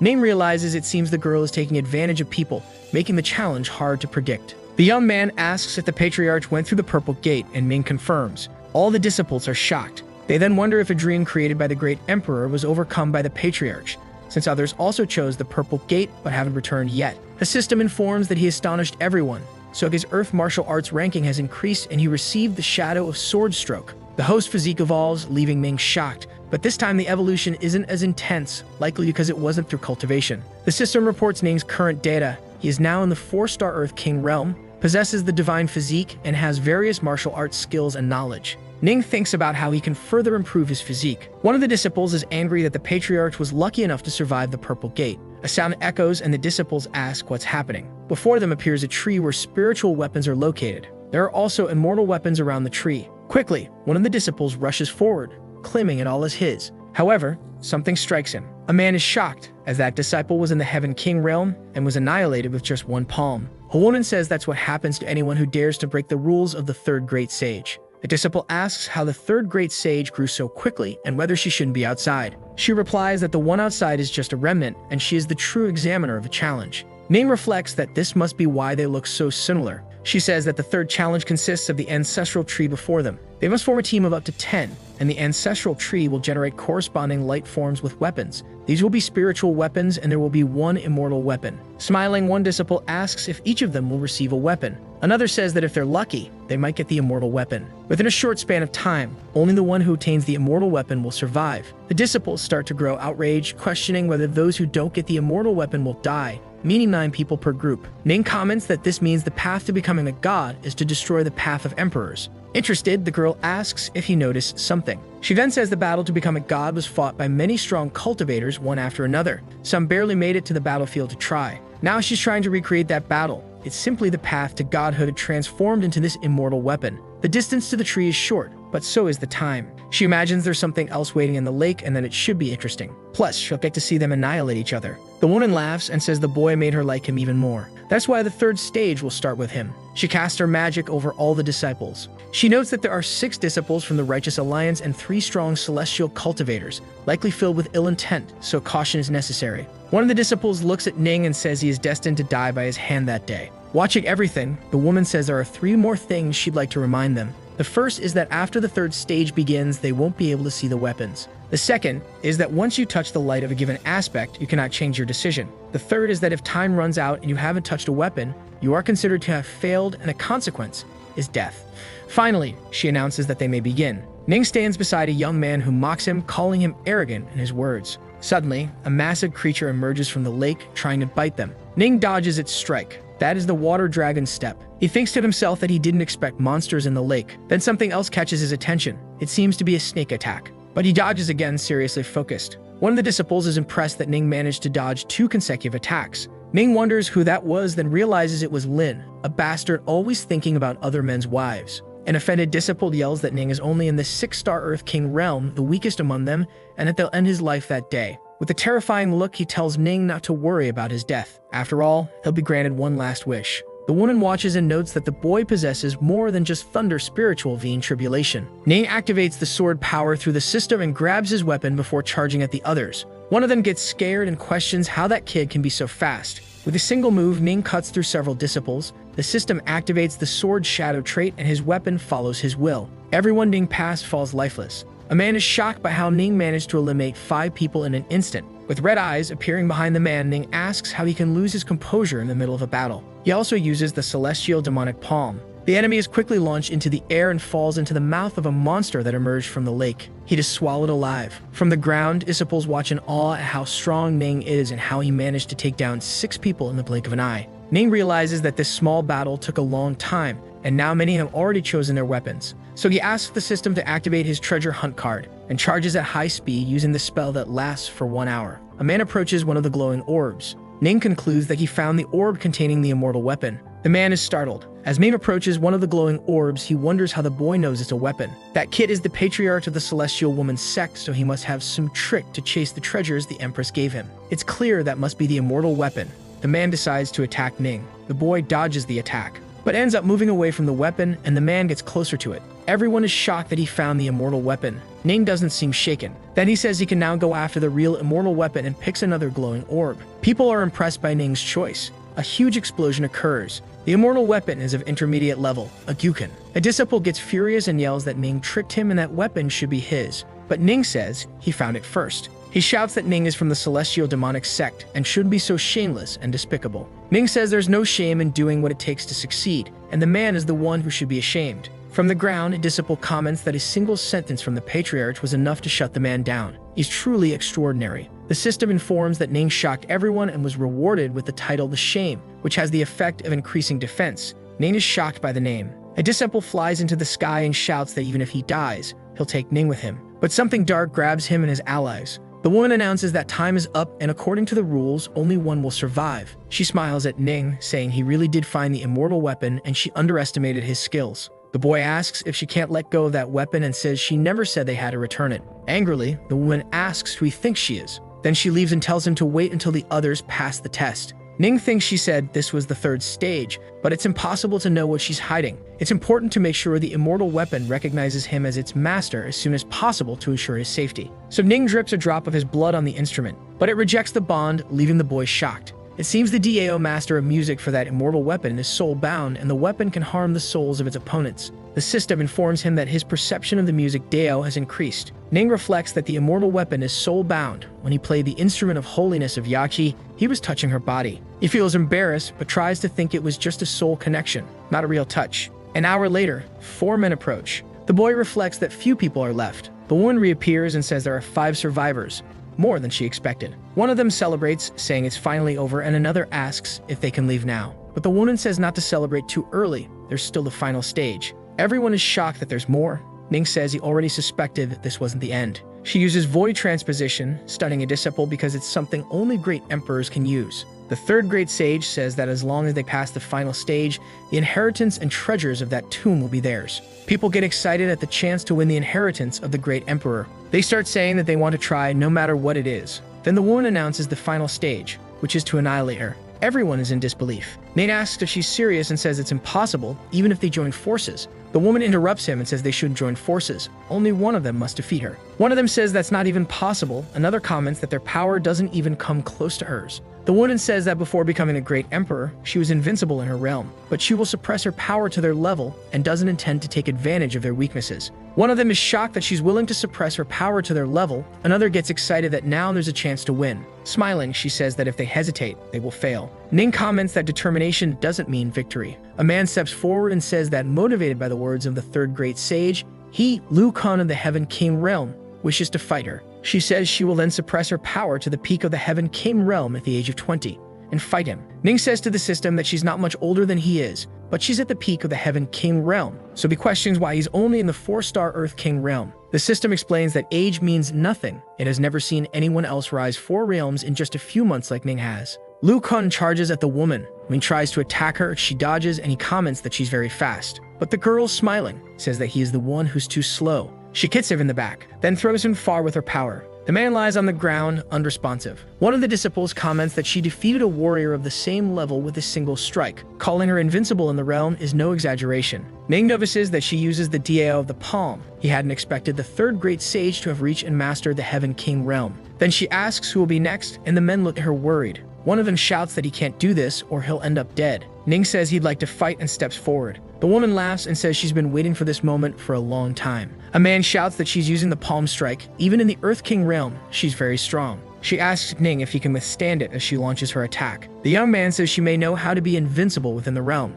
but she cannot surpass him, and then they clash. Ning activates the sound-breaking art. Then he draws his instrument. The woman wonders if that art also has a spiritual effect. The system reports that he astonished the 3rd great sage and evolved, acquiring the annihilating sound matrix. Smiling, the woman says that's interesting. For a long time, she's been able to eliminate an opponent with a single strike. She didn't think she'd need a second. Laughing, Ning says the unexpected is still to come, then uses the annihilating sound matrix. Defending herself, the woman thinks that this is a martial arts ability she only learned in the immortal emperor realm. Ning should know it. Then Ning launches a spiritual attack to suppress the woman's powers. He hits her, and she screams in agony. Ning laughs and says that as she falls, he'll finish her. She asks what the hell he's doing. He prepares to strike her. Then he hits her and says he's wanted to do that for a long time, and asks if mocking others isn't fun. From afar, everyone watches and says how ferocious, vigorous, and glorious Ning is. The woman gets nervous about the situation and begins to say something to Ning. She says he can consider himself dead. Then she slaps the boy hard in the face. He crashes to the ground with force, breaking everything around. In the crater, Ning looks defeated, and one of the disciples approaches, asking if he's okay. Annoyed, Ning asks if she doesn't know you're not supposed to hit someone in the face. He thought he'd be disfigured. 2 of the disciples watch in silence. Shocked, the woman asks if he has something magical on his face. She hit him with all her strength, and he still looks fine. He's impressed, thinking that what probably saved his face was the title of shame. Ming says she can only be invincible as long as she has dignity, so that means he won. The woman starts laughing and says he's really good. Tremor begins. A glowing blue orb surrounds the patriarch and lifts him into the air. Very pleased as she fades away, the woman announces that the 3rd great sage finally has a successor. An explosion occurs. Ming wonders if this is the inheritance space of the great emperor. The woman approaches and says he's clever. Then she picks up his sphere and says her inheritance is within it, along with all the hard work of her life. Anyone who received it would be fortunate. Excited, Ning asks if the 3rd great sage has an inheritance that can make him fly through the sky, and the woman says everything depends on his luck. Ning wonders if it can send him straight to the immortal emperor realm, and she says no. Still filled with excitement, Ning asks if he'll be able to reach the celestial realm. Serious, The woman says no. Indignant, Ning says it doesn't seem like it adds much, and the girl gets angry. She tries to stay calm, saying she shouldn't get mad at spoiled boys. Then she says it's better to teach someone to fish than to give them a fish, and that's why her inheritance is much more useful than one that simply gives powers. She picks up the orb containing her inheritance and begins to explain that she is called the third great sage because she mastered the Diao of palm, music, and fist. Ning asks if the Diao can turn someone into a sage, and if the highest realm isn't the peak, then it doesn't make sense that she became a sage. The woman asks if he's saying there's no way, and if someone really believes the highest realm is the peak of the Diao. Ning thinks he needs to practice patience. Then the woman says they should stop with the teasing. She says the realm of the great emperor is truly the peak, but it's also the level of the sage, and for those in the god realm, even greater levels exist. Ning thinks that's how things are when competing against an opponent of the same level. The comparison isn't just an aura, but also an understanding. He asks the woman if after becoming a great emperor, she was able to comprehend the level of wisdom. The woman replies yes, and within is her knowledge of the Diao of palm and fist. Then she tells Ming to see how much she can understand. Curious, the boy asks about her Diao of music. Annoyed, she says she hates to admit it, but her music power is already strong enough. Ning is happy to hear that and tells her not to be ashamed. The girl thinks about how that kid is really terrible. Then she shouts that she won't waste her time talking to him anymore and tells him to go learn something. Ning is struck by the knowledge sphere of the third great sage. He is startled. Then he feels filled with power. It's a vast amount of knowledge he can absorb all at once. The woman wonders how fast Ning can learn all of it. He gains access to various fist techniques, like her roar and her whistle. Ning thinks with all that, the girl truly deserves the title of third great sage. The system informs that it detected the host is absorbing knowledge about fist and palm, and that the absorption has reached proficiency level. The boy returns, and the girl asks how it went, but he says he's still not skilled enough. She replies that it's fine, and that with his talent, he'll understand everything in a few months. Ning says he only reached the level of proficiency. He thought he'd learn everything more quickly. The woman begins telling him not to be discouraged. Then she suddenly seems startled. She asks if he truly understood everything and actually reached proficiency. She says it took her 10 years to reach that level, but he did it in just half an hour. Since ancient times, no one has ever heard of a genius who could gain that level of understanding in only half an hour. If that boy becomes a great emperor, without a doubt, he'll enter the god realm. Then she tells him not to tell anyone that he understood everything in half an hour, not even a great emperor. Ning asks why. The one explains that their world is not just the 3 heavens and 9 spiritual domains. There are many other vast lands, even restricted regions. Startled, Ning asks if there's another continent in that world. Then the woman asks if he knows what his celestial physique really is. The boy says he doesn't know much about it. She explains that over the years, the understanding of the laws of heaven and earth cultivation has grown. The sacred physique comprehends these laws better and masters more advanced ones. As an example, she mentions the law of life, and Ning asks what that is. She explains that it is the law that governs life and death, and someone with the sacred physique can become the great emperor of their own life. Then she asks if he now understands why she doesn't want him to tell anyone about it. Ning says that if he doesn't grow strong, he'll likely be annihilated. The woman points to the sphere with her third great sage abilities and says she gave that to herself, and it's good for his cultivation. Ning says he already has abilities. The divine recollection is an ability that matches his sacred physique, and he can't cultivate other abilities along with it. She asks what he would do if she told him that it cultivates all 3,000 abilities at the level of the sage.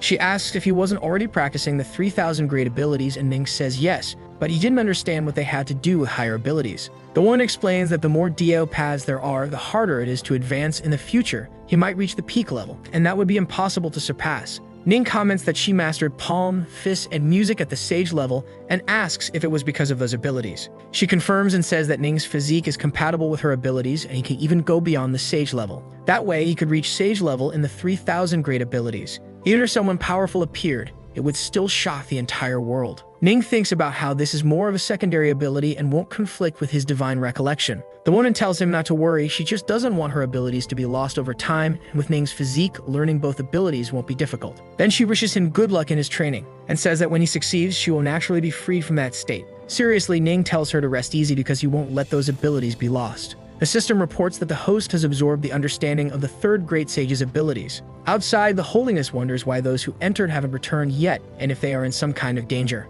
The Elder Master hopes the Patriarch is safe, otherwise he doesn't know how he'll be able to face the Empress. Another says there's no way Ning made it out alive. Suddenly, portals open high above and the 3 warriors who entered the final stage of the challenge emerge. The third great sage appears and says the test is over. The holiness seems worried. but the woman says she found a suitable successor. Even so, the holiness is confused. She wants to know if the patriarch is alive. The great elder is startled and says it's not possible that their patriarch has died. Another elder laughs and says he knew this would happen. After all, a kid from the Earth King realm couldn't stay lucky forever. The elder master becomes furious with the girl and says that if the patriarch died because of her, he will destroy her tomb and the Empress will shatter her bones. Angrily, the girl asks if she ever said the boy was dead and says that he accepted her inheritance. Everyone is shocked that the three who fell from the portals weren't the ones who received her inheritance. But to the girl, that seems obvious. The holiness asks if that means the patriarch is still alive and received her inheritance. The girl confirms it. Very excited, the elder master starts laughing and celebrating, saying he knew his patriarch wouldn't fall so easily.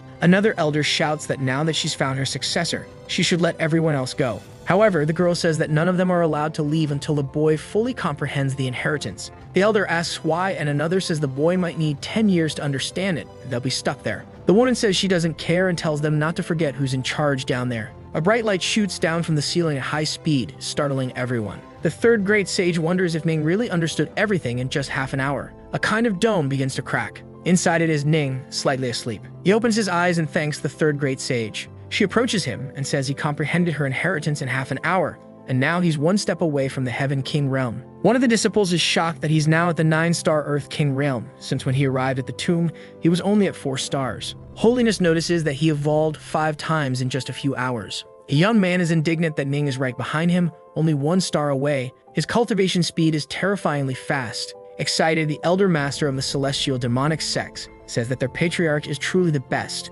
Smiling, the third great sage says that now that her inheritance has been understood, she will fulfill her promise and they may leave there alive. Then she gives Ning a ring containing all the treasures of that tomb. Now they are his. The young man takes the object and thanks her. Other disciples are shocked that all the treasures are in there and that Ning received both the inheritance and the treasures. An elder reflects that now all the disciples of the Righteous Alliance have been annihilated. Another observes that Ning is growing too fast and may disrupt their plans in the future. Both elders of the Righteous Alliance conclude that this boy cannot be allowed to grow any further. One of them asks the girl to let them go now that Ning has understood everything. He thinks that once they're out, they'll be able to eliminate the patriarch without even giving him a burial. The third great sage says that now that the inheritance has been delivered, her remaining soul will not last much longer and the tomb will be destroyed. Smiling, Ning thanks the girl. She becomes shy at the gratitude. Then the girl approaches Holiness and says she has one final request. She wants her bones to return to the holy land of Yaqi to be cremated. Holiness wonders if she wants to be burned together with the great Holiness Yogxuan,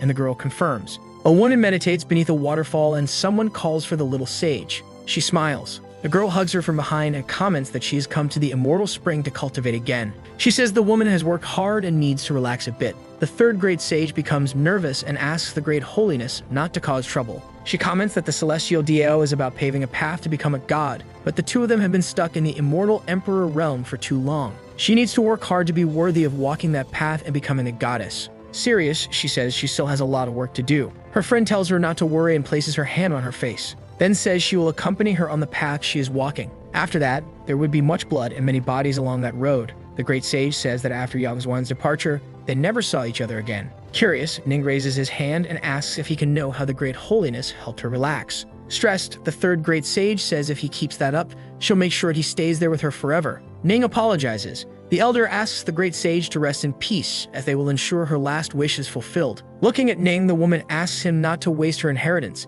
The young man says not to worry, he will make her skills known. She finally manages to relax, then says she'll soon be with her friend Yogxuan. Holiness comments to the patriarch that they promised to take him back to Yaqi, then asks if he'd like to go with her. The young man reflects for a while. If he doesn't go home after finishing there, his wife will definitely cut a piece off him, but rejecting the sage would be disrespectful. While Holiness waits anxiously for an answer, the elder master of the celestial demonic sect speaks to Ning. He says that now that the patriarch has the inheritance, he should go to the celestial demonic sect as soon as possible. The boy agrees. Then he apologizes to Holiness and says he will visit her on another occasion. Suddenly, the whole tomb begins to shake. Holiness falls on top of Ning. He's startled by how close she is. Then he asks her to stay there and calls the great elder to check what's going on. He and the elder head out. They exit the tomb. A dragon falls lifeless and the great elder wonders who could be so bold. One of the old men from the Righteous Alliance appears and says that bastard finally came out of the tomb. The elder shouts the names Qian Feng and Jian Mei and asks what they're doing and if they intend to steal the inheritance.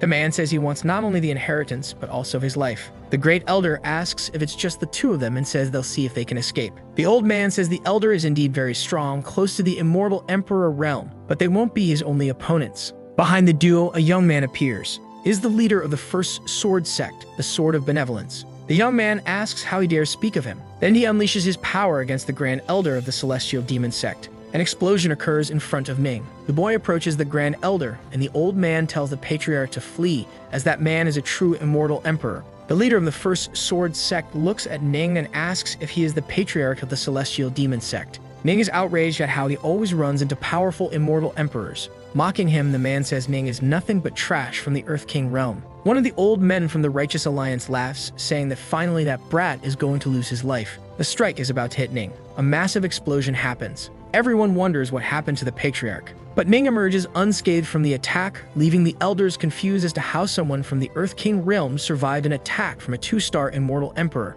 Ning asks the system if his facial defense isn't a bit too high. It confirms, but warns that if any other part of his body is hit, he will take damage. The leader of the first sword sect says it's impossible for someone from the Earth King realm to survive that. Then he unleashes his power again at Ning. The boy realizes he has to intercept the attack with his face. But it's too fast, and he fears he won't make it in time. The man curses Ning, calling him a stubborn brat as he strikes. The boy is sent flying, hit hard. The holiness arrives running and asks if the patriarch is okay. The man who attacked Ning is shocked that the boy isn't seriously injured despite being hit by his strike. Ning tells the holiness that he's fine. The system reports that he astonished the Sword of Benevolence and was rewarded with a teleportation card. That card allows him to perform a short-distance instant movement and can be used once. The third great sage appears and asks how a mere almost emperor dares harm her hair. The man realizes this is her tomb, but says that she is no longer an empress. Since she's dead, a spirit cannot attack him. Smiling, the third great sage tells Ning to watch carefully because she will show him how to use the skills of fist and palm.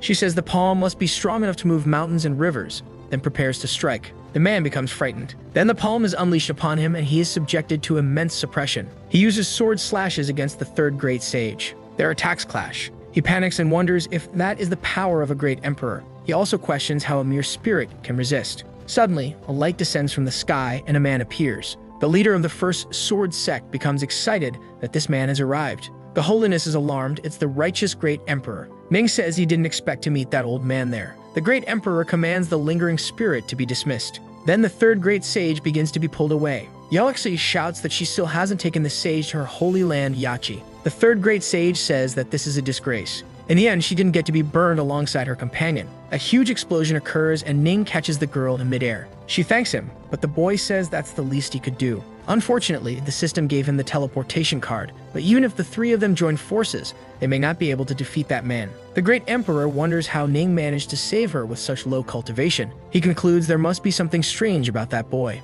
The system reports that Ning astonished the righteous emperor and received the great emperor's summoning card, which can be used once. Ning gets excited. He approaches the man, then tells the third great sage to leave it to him. The righteous emperor mocks him for being from the Earth King realm and daring to challenge him. Ning says that when the emperor is running away later, he'll understand where all that courage came from. Then he calls the system and asks it to use the great emperor's summoning card. He summons his wife, Lu Wuking, and the Queen Mother of the West. The system confirms that the card was used and he has summoned Lu and the Queen Mother. The third great sage is shocked as from the heavens descends the aura of two great empresses. The holiness finds it familiar. Suddenly, the Empress and the Queen Mother appear in the sky. The Empress is shocked and says she was suddenly teleported. The Queen Mother says she was about to take a bath when she appeared there. The righteous Emperor is startled by this and wonders what trick that boy used to summon both of them at once. She asks him who's hurting him and the boy says it's the great Emperor. The old man is indignant. Furious, the Empress asks the righteous Emperor if it isn't highly inappropriate for him to attack someone from the Earth King realm. Trying to defend himself, the righteous Emperor tells the Queen Mother that she should remain neutral and never get involved in conflicts or choose sides. The Queen Mother tells him to think of an excuse first, and the old man says he is the great Emperor, leader of the Righteous Alliance. But before he can say anything else, something surprises him. It's the Empress appearing before him, saying that it doesn't matter who he is. If he's hurting her husband, she'll destroy him. Grabbing her sword, the Empress asks if the righteous Emperor really thinks he can provoke her celestial demonic sect with the power of his little righteous alliance. The old man is impressed, since her sword is an immortal weapon. He says they need to be careful, because if they fight, the entire mountain might collapse. The Empress asks why she should care about that. Shocked, Ning wonders if her sword mastery has reached the level of wisdom.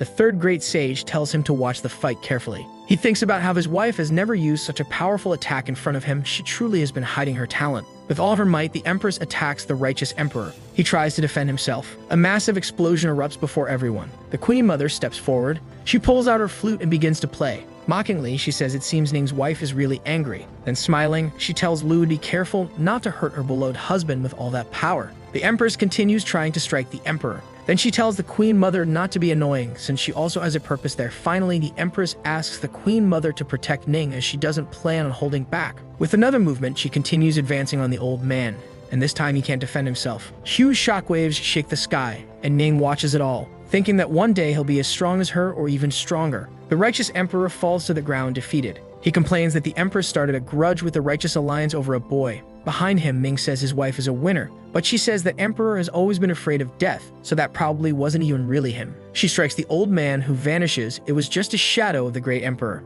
The men who set up the ambush for Ning start running, saying the Empress is too powerful and even defeated the Emperor. But she sees them escaping and asks where they think they're going. The Empress strikes all three, then descends in front of her husband. She approaches and asks how he's feeling. The boy says he's fine now and that she's very kind to him. While they're exchanging affection, the Queen Mother says they should stop with all the public displays of love. Then she says she was about to take a bath when the Patriarch dragged her there. The boy is shocked, and she confirms she was only wearing a towel and now wants an explanation for the situation. Ning gets nervous, unsure how to explain. He can't reveal the Great Emperor summoning card. The Empress defends her husband, saying Ming has his own methods and they shouldn't talk about it anymore. Very happy, the boy thanks his wife for helping him escape. The Queen Mother says that boy is getting more and more mysterious. Holiness asks the third great sage what's happening. She begins to fade and says she's just a lingering spirit and her future has been sealed. Desperate, Holiness tells the Queen Mother that the third great sage wished to be the one in charge alongside Great Holiness Yogzuan. They must take her quickly. Sadly, the Queen Mother says they are too far from their land and the third great sage wouldn't survive the journey. As she fades, the sage says it's all right. Reaching the heavens and meeting Yogzuan eventually doesn't sound so bad. She stops in front of Ning and smiles. He asks her not to worry because he won't let her legacy be forgotten. Before disappearing completely, she thanks Ning. He thinks about how one day he will be someone capable of fighting an emperor face to face. Time passes, and meanwhile, in another spiritual domain, the righteous emperor hides in a chamber. He reflects on how, because of Ning, the Empress destroyed his powerful shadow clone. Even the Queen Mother helped and didn't take the Righteous Alliance seriously. A man appears before the righteous emperor and says he seems quite angry, then asks if he arrived at a bad time. The Emperor asks that man when he will come out of seclusion because now even the Queen Mother is siding with the celestial demon sect. The man laughs and tells the old one not to worry. He recently fainted and has approached the boundary of the next realm. The righteous emperor is shocked and says that the man is walking the path to become a god even without participating in the battle for the divine throne. He replies that he's not a true god yet, but already at a level stronger than a great emperor. He calls it the false god. Soon, the Queen Mother, the Empress, and that damned Patriarch will all be dead beneath his feet. 15 days later, in the celestial demon sect, the Empress tells Ning that his wounds are almost healed. He comments that she takes very good care of her husband. Then he asks how he can repay her. They lie down on the bed. The Empress asks if the third great sage didn't leave him a ring. The boy says yes, and that she said all the treasures are in it. Ning says he wonders what kind of good things are inside, and smiling, the Empress tells him to be mentally prepared for it. Confused, he asks what she means by that. Suddenly, the ring begins to emit a great light, startling both of them. Something comes out of the ring. Ning falls into an empty space and realizes that he's probably inside the storage ring. He wonders why it's so empty and if the woman tricked him. When he lands at the bottom, he finds a chest. He concludes that the treasures are probably inside. Upon opening it, he finds another chest. Already frustrated, he decides to open this second one. To Ming's surprise, it's several chests, one inside the other. Ming gets angry at the third great sage. Then he opens the last chest. From inside it comes the third great sage, laughing and saying that the boy is too ambitious and that the greatest treasure in her tomb is her inheritance. Ning gets furious. Smiling, the woman tells him to consider it a final act of affection for the new generation. She takes a scroll in her hand and hands it to Ning, who catches it in midair. As soon as he grabs the scroll, he appears again in the room with his wife. She asks how it went, and he asks if she knew there was nothing in the storage ring. Lu says that just proves the third great sage isn't only the poorest empress, but also the most greedy. If he's looking for treasure, he'll be disappointed. Ming says it's just a scroll. The Empress comments that she didn't expect the third great sage to leave behind something so good. Then he asks if the scroll is really that special. Looking at the scroll, she says that if that formula is turned into a pill, it could help him reach the intermediate stage of the great success of his physique. She then says the celestial demon sect has all the listed ingredients, but the Thunder Heart Fruit and the Phoenix Ice Grass she will have to search for. Ning reflects that he can't depend on his wife's power forever. He needs to evolve quickly, so he says he'll find the ingredients himself. He comments that their sect is going through difficult times, and it might draw attention if she searches for the ingredients, so he will handle it. However, he says he's still not sure about the details of the prescription. Then he pulls Lu close and says she should help him study and take care of that formula. She agrees. The couple lies on the bed to review the scroll.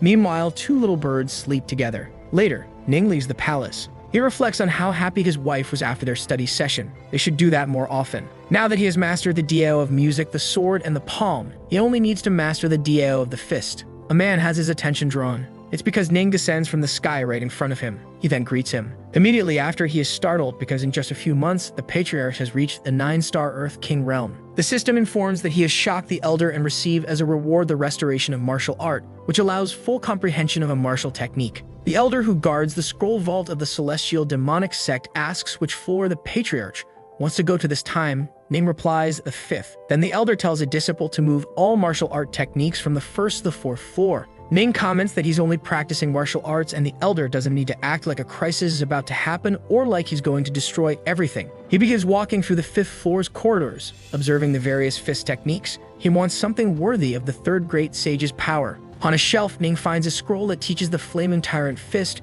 ranked as mid-earth level. The system informs that it can be restored. It then asks Ning if he would like to do that. The young man reflects on that unparalleled domination and feels a divine flame ignite. The system begins repairing that technique until the comprehension of the Flaming Tyrant Fist is complete. Ning smiles as he absorbs all that power. Ning's eyes shine as the system announces his new ability. Outside, a disciple shouts that the scroll vault is being destroyed. The entire building begins to catch fire. The Elder in charge is relieved that the Patriarch only shook the structure. A man yells that there's fire on the 5th floor. An explosion happens at the top of the building. Then the Elder says, that isn't fire. That aura seems like the Flaming Tyrant Fist. He wonders how the Patriarch learned that technique if it was incomplete. The system informs that Ning has shocked the Elder and received the absorption of the solar light aura. It then asks if the host wants to combine that ability with the Flaming Tyrant Fist. Ning reflects that the technique requires a mix of domination and divine flame aura to reach its full power. He wonders what the effect of the solar aura will be. The system begins absorbing the solar light aura and a blinding explosion erupts above the vault. Ning floats in the air,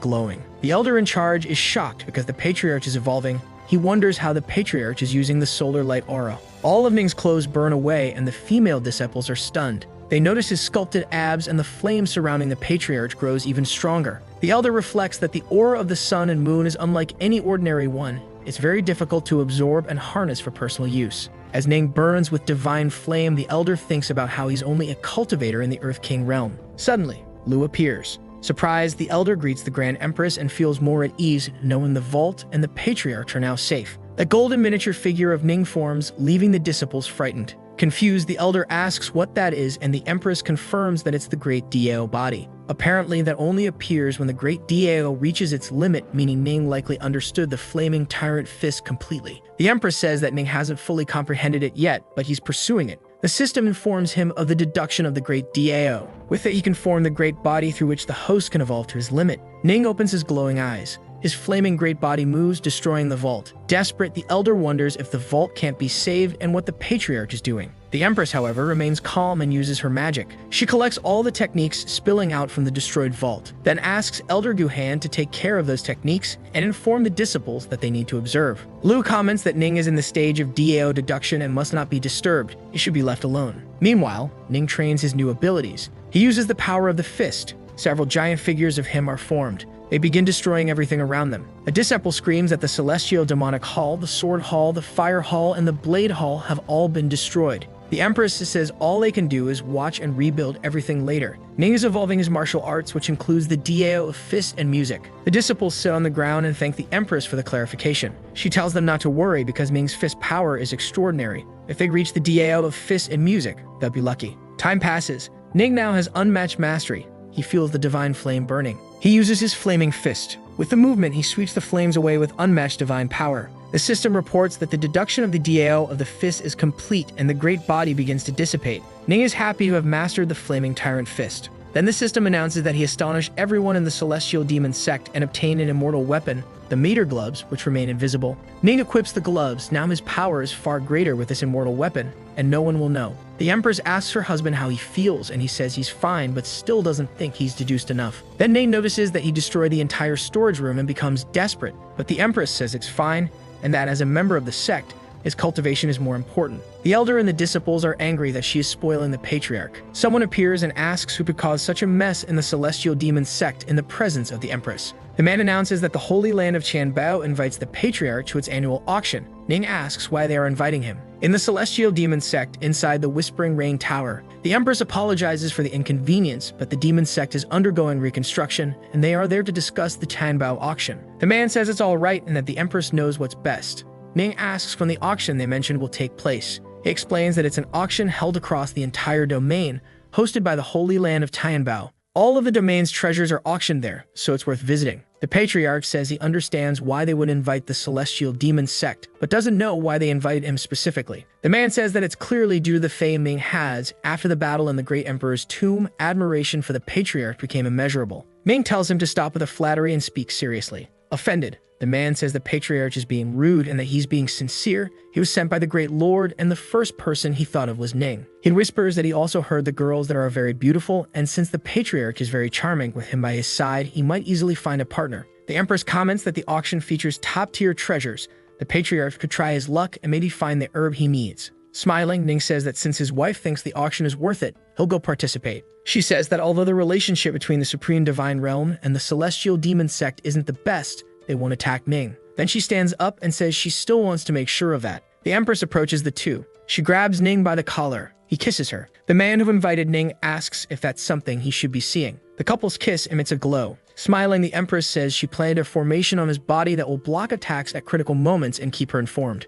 She also says there are some spirit coins inside the ring, so he doesn't need to worry about money. Lu then hands him a silk ice mask. Lu explains that it will change his appearance and conceal his original aura, so he doesn't need to worry about revealing his identity. Ning puts on the mask. The transformation happens immediately. When he opens his eyes, Ning already looks like someone else. The man from the land of Tianbao comments on Ning's new appearance and shows him a mirror. Ning looks at his reflection. Worried, he asks if he really has to wear that mask. Being a member of the Celestial Demon Sect, he can't tarnish its image, but the Empress insists. Then she asks if he's trying to impress the girls in the city. Ning approaches his wife. He holds her waist, then says she gave him the mask because she's jealous.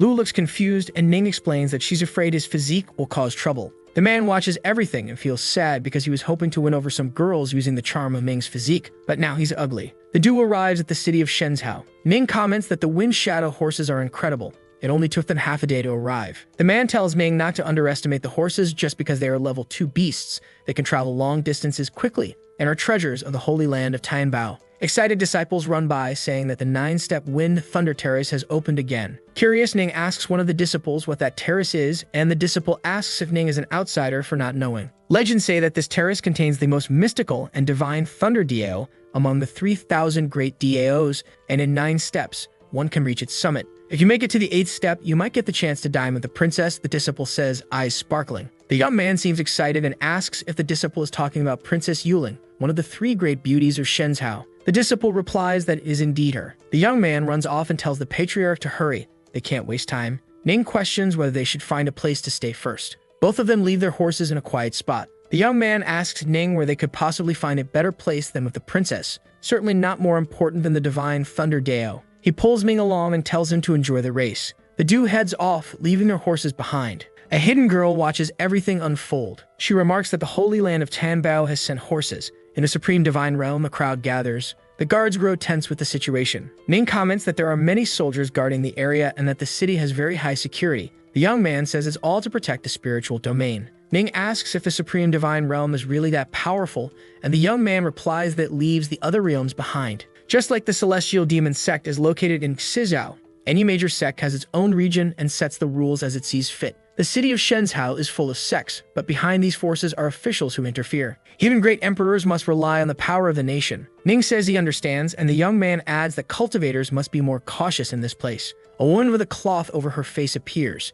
She announces that the terrace has opened again and hopes everyone gives their best to reach the top. The disciples are ecstatic because she's Princess Yuling, called one of the three great beauties. Even her voice sounds like music. Ning asks why the young man doesn't just reach the 8th step himself. The disciples are outraged, saying it's not that easy to reach that step. It's like climbing to the heavens, but maybe someone will be able to do it. From above, the princess asks who will be the first cultivator to attempt the climb. A disciple steps forward and says he would like to try. Everyone cheers because that cultivator is from the Holy Land. The young master is Zhuge, whom everyone considers extremely handsome. The young man beside Ning is indignant that the women find Zhuge attractive, and he asks Ning to take off his mask and show the people the truth. The princess asks the holy son of Soeo to proceed. Zhuge channels his power and says he has long heard of the terrace and can finally display his strength. He prepares to begin the challenge. The young man with Ning says that even if the 9 are free to climb, the power they face is from the divine Thunder Dao, and people can be destroyed if they're not careful. Ning asks how the young man knows so much, and he replies that he once tried it himself, but only reached the 7th step. At that step, the power of the thunder on the blue stone increases drastically. Fortunately, he had a spell that saved his life. Only because of that did he escape being struck by thunder. He adds that he never wants to feel something like that again. A disciple points out that Zhuge has already reached the 7th step. He's from the immortal Emperor realm and should be able to make it to the 9th. Zhuge thinks that with each step, he feels the pressure intensify. There's something special about that 9th step of the terrace. An elder beside the princess says that perhaps Zhuge can reach the top, but she isn't so sure. Frightened, the man stops. He bows to the princess and says he's not talented enough to continue, then apologizes to the royalty. The princess says it's alright and that he is still very strong. Ning becomes interested and says he'd like to try. The young man warns the patriarch not to be overconfident. If something happens to Ning, he'll have to explain it to Lu. From above, the princess asks if there's any other cultivator who would like to try. Ning steps out from the crowd and says he'll try to climb the terrace. All the disciples are curious, not knowing who this man is or how he dares to challenge the Thunder Terrace. The princess asks who Ning is. The young man with him introduces Ning by name and says he is his great friend. The disciples mock him, saying he's not handsome or anything like that, but if he's a friend of the Holy Son of Tianbao, then he must be strong. The princess observes the Holy Son of Tianbao and comments that he seems to be doing well. Melted with passion, he replies that he's fine. Then the princess says that since Ning is friends with that young man, he might try to climb the terrace. Ning thinks about the Dao of Divine Thunder and that he must be able to master it. He then begins to climb the steps. But as soon as he steps on the first one, he feels he can no longer move and starts to panic. Everyone wonders what's happening and why Ning can't even get past the first step, since the pressure there is very weak. Furious, Ning's friend defends him and says the young man will surpass that first step. The system informs the host that the terrace has a reverse effect on people with divine physiques. This means the first step is equivalent to the 9th. The system informs that the host can immediately absorb all comprehension of the Dao of Divine Thunder, but for that, he must endure the pressure of the 9th step. Ning then begins to absorb the Dao of Divine Thunder with his comprehension increased tenfold. Ning feels the pressure of the first step, and the system tells him to hold on. A bolt of lightning descends from the sky. A disciple notices the transformation of the thunder wind and asks if that isn't the legendary phenomenon that only happens on the 9th step. Confused, the princess asks Elder Master Nanyan what's going on, and she says she doesn't know, as this has never happened before. Ning begins to undergo a transformation. He reflects on how lucky he is to have already been blessed by thunder and to have spiritual veins attuned to it. Otherwise, he wouldn't be able to endure all of this. Dragons form around him, and Ning screams. Everyone is shocked and wonders how anyone could survive a situation like that. If Ning didn't die, he must have an incredible defense. The system informs that Ning has stunned the city's cultivators and has received the trial pill as a reward, which grants partial resistance to Thunder's effect once consumed. Using all his power, Ning asks the system to use the Thunder Trial Pill and the Miraculous Healing Pill. This happens, and Ning finds himself surrounded by dragons as he steps onto the stair. He feels immense pressure around him. Slowly, he begins to advance. The system informs that the Dao of Divine Thunder has been comprehended. Ning reflects on how the 8th step, which should be as hard as reaching the heavens, now seems super easy. People are left speechless. Everyone starts watching Ning closely, wondering if he'll be able to reach the 9th step. He shocks everyone again, so the system rewards him with another point of comprehension in the Dao of Thunderwind. The young man thinks there are many people there, and he has just reached comprehension of the Dao of Thunder. If he doesn't reach the 9th step, he won't need to explain anything. So Ning decides to stop there. The cultivators are shocked. One of them says Ning isn't capable of reaching the 9th step. Another notes that he did reach the 8th. Ning's friend asks if getting to the 8th step doesn't mean he can have dinner with Princess Yuling. The crowd is outraged that she might dine with an ugly man. Ning walks down the stairs and calls his friend to leave with him. The man asks if he doesn't want to have dinner with the princess. Then Ning says she's not as beautiful as his wife, so there's no reason to dine with her. The cultivators are outraged and question how he dares say his wife is more beautiful than one of the 3 great beauties. Suddenly, a voice asks Ning to have dinner with her. He says he's busy, Smiling, she asks when he'll be free. Ning says it depends. The princess finds it interesting to observe someone who has no interest in joining her, unlike everyone else. A man appears behind her. It is the third highness of the Supreme Divine Kingdom. He asks Yuling if anyone managed to reach the 9th step and tells her she can say anything to him in secret. She says no one reached the top of the 9th step, but one man did reach the 8th. His Highness says he clearly felt a strong thunder reaction from the terrace's 9th level at that moment. He then comments that the 8th step isn't all that special. The princess asks Master Nangan to find the friend of the holy son of Tianbao, and the elder says she will do it. In the city, the young man asks Ning why he turned down the princess and if he's an idiot. Ning replies that it's very easy to have dinner with the princess after reaching the 8th step. The man asks if Ning is implying the princess has ulterior motives, then says he doesn't believe that. He keeps talking to the patriarch, but Ning asks him to stop being annoying and find a place for them to settle. The young man tells the patriarch not to worry because he already found a place and left the horses there. But when they arrive, the horses are gone. He starts panicking, saying some bastard must have stolen them. Ming tells him to stop wasting time, they need to prepare for the auction. Night falls. In their lodging, Ning is cultivating. He's completely focused. He reflects that thanks to this Dao, the journey has already been worth it. Everything will be even better if he can get the 2 ingredients he needs at the auction the next day. At the Tianbao Pavilion, many people gather. Ning's friend comments that although there are many auctions, when it comes to valuable treasures, none compare to this one. Then he tells Ning to look around. All the strongest people of the celestial spiritual domain are there. They're also in a private room.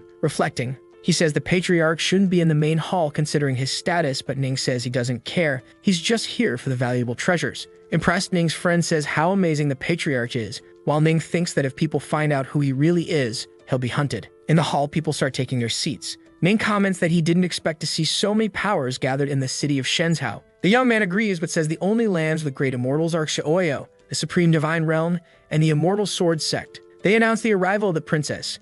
She enters with her elder master, another woman. The young man says no one expected the representative of the Supreme Divine Realm to be Princess Yuling. Ning reflects on how small the world is since they've just run into each other again. The princess heads to the high point of the hall. Her elder remarks that the man is at the auction and asks why they don't go greet him, but the princess tells her not to rush and to see how things unfold. A woman in red appears. She apologizes for being late. All the disciples fall for her and say there's no need to apologize, showering her with compliments and saying they could wait an eternity for her. Ming's friend says she's the best auctioneer in the pavilion. Everyone calls her Sister Qin Mei. Ning thinks that even the auctioneer is a powerful cultivator from the celestial realm. This pavilion is not to be underestimated. Shen Mei greets everyone. Then she declares the auction officially open. Next, she asks them to observe the first item to be auctioned. Ning is in shock. It's a mid-tier, Earth-rank martial arts technique, the Thunder Wind Divine Palm, starting at 1 million coins. People begin shouting their bids, trying to outdo each other. Meanwhile, Ning thinks those martial arts techniques are important to him, but they're asking for too many coins. Before he left, his wife said she left some coins with him, but didn't say how many. Ning enters his storage ring to check how much money is inside. A blinding light fills his vision. He's stunned by what he sees. His wife is definitely rich. She left mountains of coins for him. Ning asks the system to count how many coins there are, and it concludes 1 billion. Ning thanks his wife, and now he's ready to make the most of the day. Everyone keeps bidding, and the competition intensifies. A sect elder offers 1.6 million for the item. The auctioneer asks who will offer more. Ning's friend comments that the use of that technique is very limited, only for those who've mastered both thunder and wind, so that price might be the limit. He looks at Ning and asks if the patriarch is shocked by the price, then says if the patriarch can't cover it, he, Zhu Yuanbao, will do it himself. Smiling, Ning bids 1.65 million coins. Zhu Yuanbao is stunned and asks what Ning is doing. The leader of the Stain sect offers 1.8 million. Then Ning counters with 1.85 million. The man becomes furious and offers 2 million. But Ning isn't backing down. He offers 2.5 million. The man slams the table, but he doesn't have enough money, so he declares that the Thunder Wind Palm belongs to him. Qin says that if no one offers more, the young man will have won. She also announces that the first half of the auction is over, and the second will begin in half an hour. Zhu Yuanbao asks Ning if he's really that rich. The patriarch begins to realize that this auction is something truly significant. The young man told Ning not to worry because that was just the first half, meant to set the mood. The best things are saved for the second half. Ning notices the presence of the princess. She approaches him and asks if he's free that evening for dinner. Everyone around is in shock. Ning finds himself speechless, says he's busy. She is surprised to be rejected again. Mysterious, she asks when he will be free. The princess reflects that he performed the Thunder Wind of the 9th level very well and has now acquired the Divine Palm of Thunder Wind. She needs to defeat him. Ning smiles and says that when she's not free, he will be. She becomes furious. Disciples wonder who in the world would reject the princess. They realize it's the same person who climbed to the 8th step and is rejecting her for the second time. The system informs that he shocked everyone in the pavilion and received the moment duplication card, which allows one to copy someone else's aura. He reflects that using that card in this moment might have unexpected effects. But Ning seems intrigued while the princess is fuming. She says he's good with jokes, so she won't bother him again, while thinking that she'll be able to capture him soon. Zhu Yuanbao starts saying that it's such a waste and many people can't even have tea with her. A disciple steps in front of Ning and says his master has invited him. Ning looks at his friend. They begin to walk the path the disciple indicates. Someone pulls Zhu Yuanbao's ear, saying he ran away from his master. It's the auctioneer, who says he's getting bolder by the day. He tells Sister Qianmei that he came down the mountain to gain experience and improve his cultivation, but she says he just wants to have fun. Looking at Ning, she asks who he is. The young man introduces him as a friend he made on the way and invited to the auction. The auctioneer says that in that case, the space is all theirs and that it's room number 1, but she looks back and tells them not to go overboard. Ming asks what that last sentence means and if there's something special about that room, but his friend says he doesn't know. Then someone announces that in the second half of the auction, there will be special guests. The auctioneer asks who those guests are. Ning's friend becomes frightened. It's the Great Emperor. Qianmei asks if her Great Emperor is really there. She asks the audience not to be nervous because the Great Emperor will not interfere and they may continue bidding. All the rooms ahead are filled with Great Emperors. Zhu Yuanbao asks the patriarch what they should do. A girl looks downcast. Ning says calmly that their room might also have a Great Emperor. He reflects that 4 Great Emperors appeared at the same time, so the item must be priceless. He can use that room to hide his identity. The auctioneer announces that the next item is a medicinal item that takes 900 years to mature, the Iceman Phoenix Grass. The minimum bid is 20 million. One of the emperors offers 30 million. Ning's friend says that the Great Emperor in room 4 has taken the lead and no one will dare challenge him. Ning offers 100 million and says he really wants that grass. The auctioneer wonders if the one who made that offer was the holy son of Chan Bao, but concludes it was probably his friend. Ning reflects that the duplication card only copies the person who senses his presence first, so he needs to let someone feel his aura to use it and shock everyone. With such a high bid, Ning shocks everyone and receives the telepathic communication card. He concludes that with this card, he won't be exposed so easily. In room 4, a disciple of the Great Emperor says that the pavilion forbids revealing guests' information, so they don't know who's in the other room. The Emperor slams the table and asks who dares take his item. A huge light shoots out from one of the rooms. Zhu Yuanbao screams for the Patriarch, who asks the system to use the moment duplication card. The card activates successfully and the aura of the Great Emperor Xiaoyao can be used for 1 hour. Ning uses the power. Inside the Emperor's room, he is shocked to feel the power of another Emperor. Since he doesn't want to pick a fight with someone that strong, he decides to let it go. Then he says that since Ming wants it, he can keep the item. The young man is happy because he obtained the Iceman Phoenix Grass. Someone laughs and offers 500 million. Ning's friend wonders if that medicinal herb is really worth that much. Ning recognizes that voice. He then uses the telepathic communication card. He contacts the Queen Mother of the West and asks her to give him some space this time, or else he might summon her while she's taking a bath. She questions whether the Patriarch is being serious and says she'll be waiting for him to summon her then. The Queen Mother of the West teases, saying she could wear her sexy ice silk underneath and keep that treasure for a long time. Angrily, Ning tells her to just wait for him. Meanwhile, she laughs and says she won't do that. Otherwise, the Empress will come after her with a sword, so she'll let him have the Iceman Phoenix Grass. Ning's friend feels guilty for being wrong, but Ning says it's fine. He got the herb. He mentally apologizes to his wife for wasting hundreds of millions. Zhu Yuanbao, surprised, says he didn't know the Patriarch was so wealthy. Ning is only thinking that the Thunderheart fruit hasn't shown up yet. Suddenly, the temperature drops drastically. Something catches Ning's attention. It's a coffin being brought in before everyone, and Ning wonders what kind of ominous thing is being auctioned now. The auctioneer approaches with the item. She announces that the coffin is called the Spirit of Shame Coffin and took a long time to reach them. Since they don't know its level, it remains speculation. It's more like a relic from the ancestral path to divine ascension. Then the bidding begins, starting at 100 million. One of the emperors offers 2 million. Ning's friend comments that it's an item every cultivator would want for their life, and they'll keep their eyes on it. Ning thinks the young man doesn't understand the true power of that coffin. He reflects that if he can get it for his wife, it might help her with her cultivation. So he offers 300 million. The auctioneer wonders if that's the friend of the holy son of Tianbao.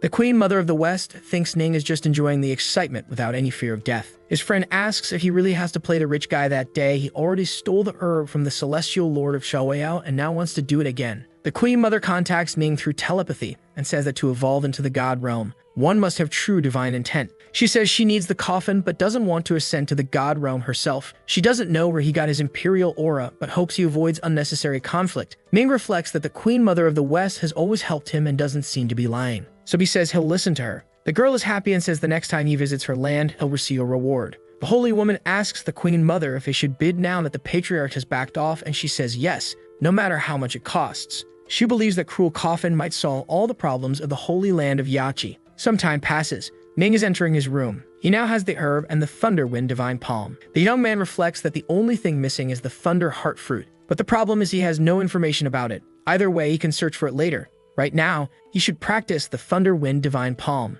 The system announces that it has begun absorbing the knowledge and expanded comprehension by 10 times. Then it announces that he has mastered the mid-tier earth-level martial arts technique. Someone knocks at his door. Ning wonders who it could be. Then he opens the door and asks what she's doing there. The queen mother tells him to take off that mask first. It's way too ugly. The holy woman agrees. The young man hesitates for a moment, but then he removes the mask. They get excited upon seeing him and say his face is still stunning. Ning asks what the queen mother of the West is doing there. She grabs his neck, then says she's taking advantage of Empress Lu's absence, so she's forcing the patriarch to do things he normally can't. The holy woman covers her eyes, and the queen mother moves closer to Ning, but then she bursts out laughing and says she was just testing him. She didn't expect him to be so naive. Ning gets angry and says that when he's stronger than her, he'll put an end to the queen mother. They mock him, asking if he dares to try that now. The young man feels his pride flare up, so he steps closer to her. He starts hitting her, saying she asked for it. The queen mother is shocked that Ning dared to hit her. The system informs that he shocked the queen mother of the West and the holiness, and his cultivation aura increased by 300. The young man said that he's still a man after all and couldn't refuse something to the queen mother. He said that it was very interesting. The girl becomes pouty because he hit her. Then she grabs his shoulder. She says he needs to take responsibility for his actions. The young man asks what she means by that, if she wants to hit him too. The woman remains silent. The holiness tells the queen that they need to stop messing around and go downstairs to negotiate. The queen mother says Ning is a very annoying man. He asks why she even came. Then the holiness says there's a reason they came there. It's the roots of the Iceman phoenix grass. Ning thinks he only needs the leaves of the grass so he can give them the roots. Smiling, he tells her to take it. He splits the grass in half and gives it to the queen mother. The holiness thanks him. The young man asks how she will reward him for making him lose hundreds of millions of coins for nothing in the auction. The woman asks how he wants to be rewarded and says she has no coins, but she does have 2 beautiful women. Ning gets shy. She leans in close to his ear and says she can offer him a breath of fresh air. Ning asks what kind of reward that is. The queen mother says there's no other way, she has no more coins, and he doesn't want a special reward. The young man shrugs and says he just has one question for her, then asks if she's ever heard of the Thunder Heart Fruit. Thinking, she says she knows a thing or two about it, and he asks where it is. Then the queen mother says it's in the supreme divine realm in a forbidden area they can't enter. Ning concludes that it's the Moon Mirror Pavilion. He then realizes the princess is a great candidate for that. He thanks the queen mother of the West. She and the holiness bid him farewell and say to seek them out if he ever has a problem. The two leave. Ning puts his mask back on. He wonders how he'll get the princess to take him into the royal forbidden area since he can't use seduction with such an ugly face. Someone calls for him outside the room and the young man wonders if it's who he thinks it is. Opening the door, the princess is there. She says she wants to talk to him and asks the young man to listen. Ning invites her in and says they can talk. The girl is surprised. She thought he would reject her, but her sincerity and effort must have softened him. The two sit at the table, and Ning tells her to go ahead. The princess says she came because she hopes he'll go with her to the restricted royal area in the Moon Mirror Pavilion to talk. Serious, Ning says that since the princess is calling him again and again, it must be important, so he'll go with her. Meanwhile, he reflects that it was very easy to handle that situation. The princess is happy. She thinks that if she looks closely at Ning, maybe she can find some beauty in him. As she stands, she asks if he wants to go there with her right now. The two head out into the night. A woman is petting a horse, saying she thinks it's cute. But her lady says distinguished guests are arriving and that it's a shadow gale horse found with great difficulty. She prepares to stab the animal and says that if it wants to blame someone, it should blame the distinguished guests. Blood splashes. Ning and the princess enter the place. Ning's friend asks what a man and woman are doing alone in the middle of the night. The young man says the princess has something to tell him, and his friend starts accusing him of plotting something. Ning puts his hand on his friend's face and tells him to stop talking nonsense. The young man nods. Then the princess calls for him. Before Ning could leave, his friend grabs his arm. He says he wants to go too, and that they should go together. Tense, the princess says the holy son of Tanbao can go with them. Once there, the young man asks what that smell is. The princess responds with a smile, saying her younger sister prepared a grand celebration for them. Upon entering, the girl greets them,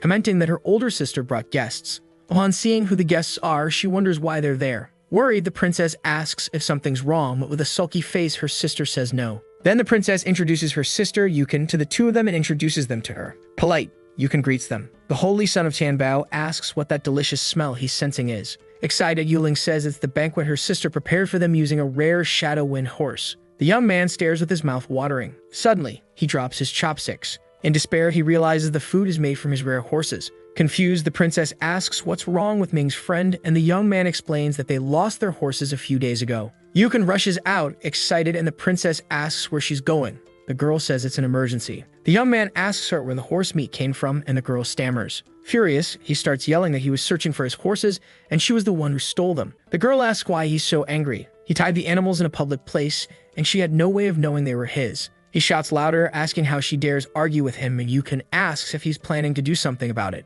Then the boy starts getting nervous and speechless. Smiling, Yukon calls him a coward, and the princess says she's going too far. Ming comments that the girl doesn't seem remorseful for what she did and should be punished, then asks if the princess wants him to deal with the thief. He reaches out his hand toward her and pulls her close. Angrily, she says he's a horrible man and asks how he dares. The young man strikes her as punishment. The girl becomes sad and hugs her sister. The princess says she was the one who started causing trouble, so she should apologize to the holy son of Tianbao or she'll end up in confinement. Crying, Yukon apologizes for stealing the horse. Serious, Ning asks the princess what he can do for her at that moment. She says she wants him to help her become an empress. The boy is confused, then asks if she's planning a rebellion and what's going on. Yuling says that's not it. What she wants is to fight for the right to inherit the throne. Her ambitions don't stop at ascending to the realm of the great emperor. She wants to become an empress of the divine realm to promote peace and prosperity. Ning asks what she expects him to do, and then she begins to explain that this is the forbidden area of the supreme realm. The young man is shocked that this is the place the Queen Mother of the West mentioned.